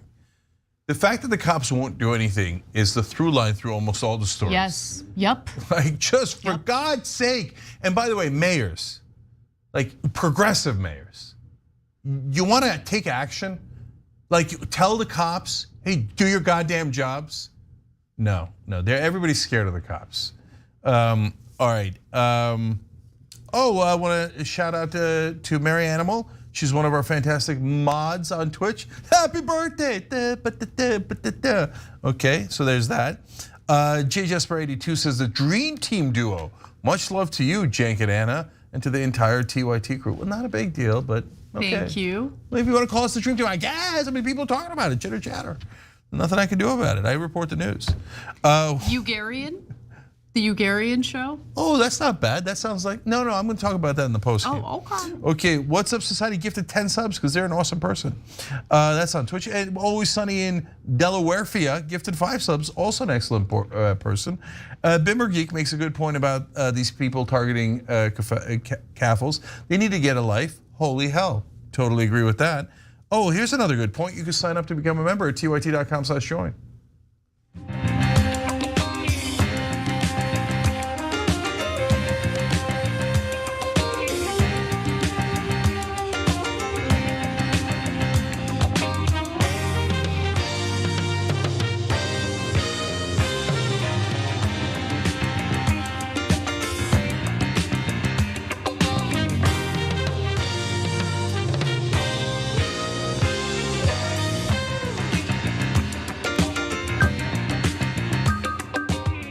All right, back on TYT, Cenk and Anna with you guys. Go ahead, read some comments. And Larry Quartowitz says, hello, Cenk and Anna. Big fan, first live stream. Much love. Oh my gosh, welcome. Much love right back to you. Okay, welcome to the first. Hey, look guys, watch live. It's super fun.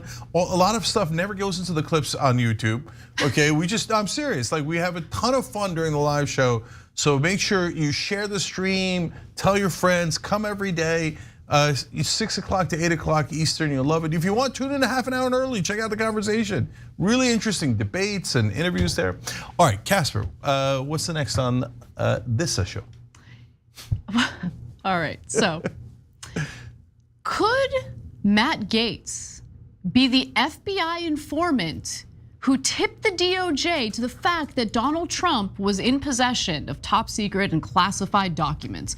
The American people deserve to know, and that's the question his primary opponent is asking in a recent campaign ad he put out. Let's watch. When Donald Trump really endorses someone, he goes big. You've seen none of that for Lion Matt Gaetz. What does Trump know? Is Gaetz the informant? Gaetz hired Jeffrey Epstein's attorney. Another Epstein attorney approved the raid on Trump's house. Remember, Gaetz pressured Trump to give him a pardon, but Trump said no. Matt Gaetz puts himself first, ahead of Trump and ahead of you. Vote for a leader who will put America first. Vote for Marine Mark Lombardo. I'm Mark Lombardo. I approve this message. So there you have it, folks. Bernie Sanders' evil doppelganger is Mark Lombardo. Come on. We all know it. You know it, I know it, the American people know it. It's very unfortunate. When I saw a screenshot of that campaign ad, I was like, Bernie? What? Could you imagine? Bernie's Look at the smile. They've got the same smile. It's crazy. Maybe he's just trolling Matt Gaetz by pretending to run down in Florida. Oh my God. And he's like, I got an idea, guys. He's like, Ari, Fez, come here. I got an idea. Let's run an ad saying Matt Gaetz not loyal enough to Trump. Okay, so look, the one thing I just really want to emphasize here is Mark Lombardo in that ad tries to say like Matt Gaetz puts himself before Donald Trump. First of all, I doubt that's even true. Secondly, what is wrong with you guys? Like, it's like they're proud of being pathetic. Yeah, you should put yourself before Donald Trump. Why wouldn't you? Really? You think Donald Trump should come before family, yourself, God, the country? Like, yeah, they do. It's so sad. Like, there are words that I want to say that I can't say on the show. Yeah. Okay. So well, there's two components to that, right? So he's become their golden calf. So yeah, if Donald Trump came to a Republican voter, an average random Republican voter, and said, I want to sleep with your wife, I think they would be thrilled. They'd be like, oh yes, yes, Donald Trump wants to have sex with my wife. Take her right away, please. If you want, I'll throw myself in, okay? So no, they worship him. They worship the lying, pathetic criminal ground that he walks on. But the second component is even more important. There's not even an appeal to the voters. Hey, we're gonna make your lives better. We're gonna give you health care. We're gonna make you more safe, whatever it is.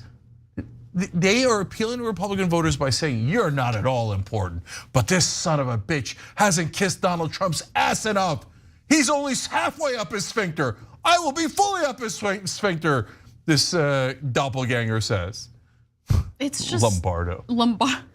He sounds like he'd be fully up his sphincter. No offense to the other good Lombardos out there, okay? I know they exist, but like Mark Lombardo, like just clown of all clowns. I mean, it takes someone really special though. We got to give him credit.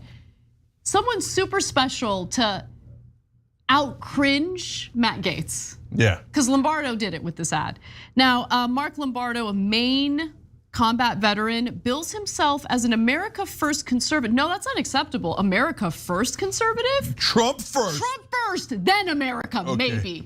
No, maybe. You know what? Let's sell America's secrets as long as Trump gets the money. Yeah. Trump first. You can't be America First while also supporting a man who took home with him top secret classified documents pertaining to America's nuclear weapons that he was possibly thinking about selling to foreign governments.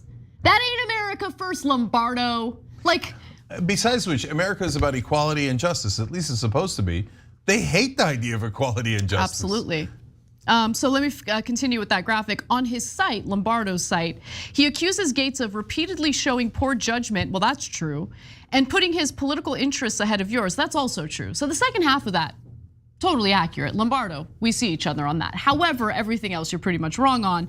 Now, the timing of the ad is interesting because right now, the Republican Party, along with its base, they're furious about the FBI raid at Mar-A Lago. They want to find out who the FBI informant is, the individual who tipped off the DOJ about Trump's possession of those classified documents.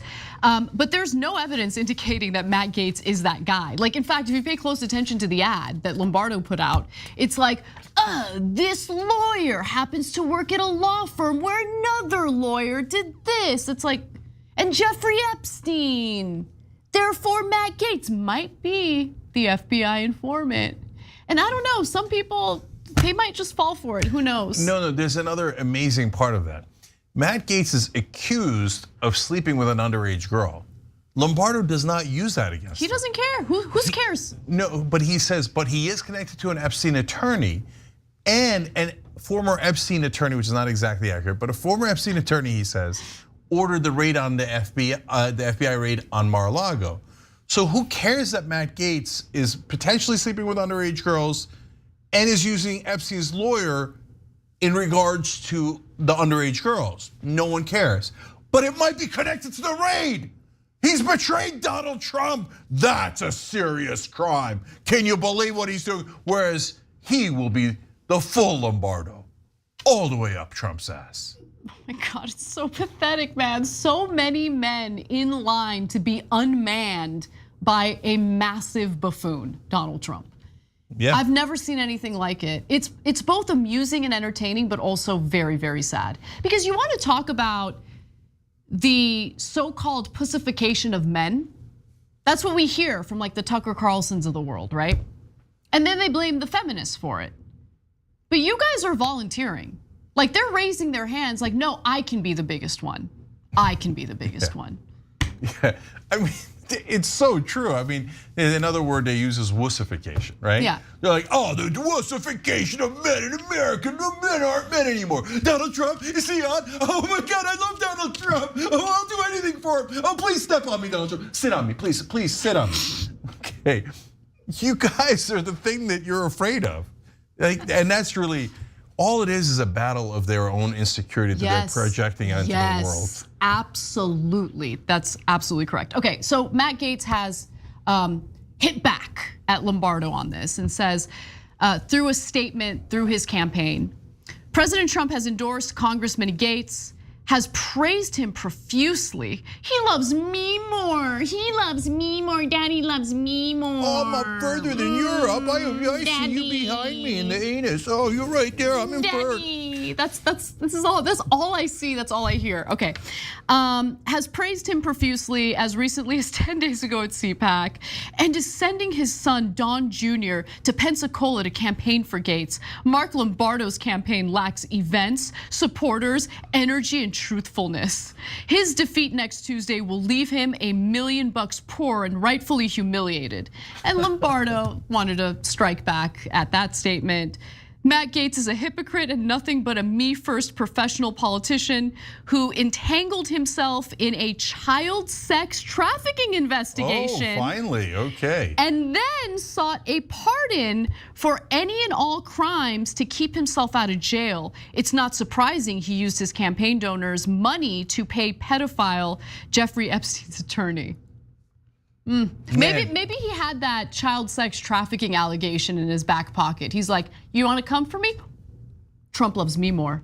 Super last thing. The difference between the Republican Party and the Democratic Party is amazing. In the Republican Party, they're like, pedophile, doesn't love Trump enough, a traitor to America, he sleeps with little girls, right? On the Democratic side, the entire national media made a big deal out of Nina Turner nodding her head while Killer Mike said that Jim Clyburn didn't get a good enough deal from Biden. And they're like, can you imagine how outrageous of Nina Turner? What a scandal. Can you believe she nodded her head at a slight offense of a random congressperson? This is outrageous. Democrats, you can't ever have anyone fight back. But wait a minute, the Republicans rip each other apart, and what happens? They win all the time. Apparently, brutal primaries are a great thing, but on our side, no. The press tells you, bow your heads and never fight against the Democratic establishment. So finally, how is Matt Gaetz performing against Lombardo? As you can imagine, Matt Gaetz is in the polls beating Lombardo as we speak. However, don't worry, okay, for those of you who might be fans of Bernie Sanders's evil doppelganger, the Lombardo campaign said an internal poll shows Lombardo up from 0 to 24% in 4 weeks. I would have left a 0 out.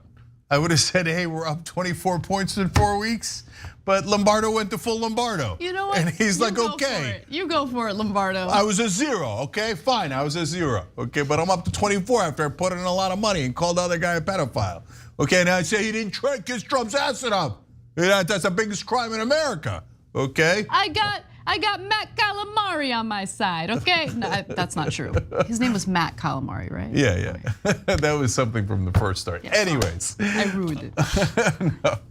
All right, remember, don't ever go full Lombardo.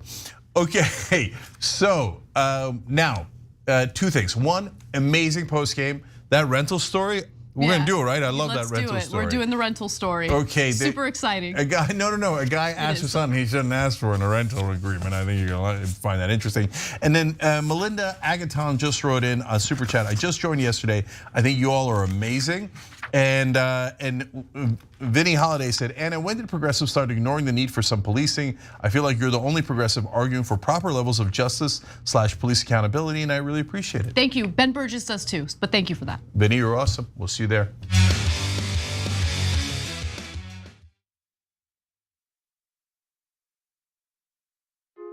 Hey everyone, Matteo Scarapore here, author of Black Buck, which is Shop TYT's first fiction book ever. I'm honored.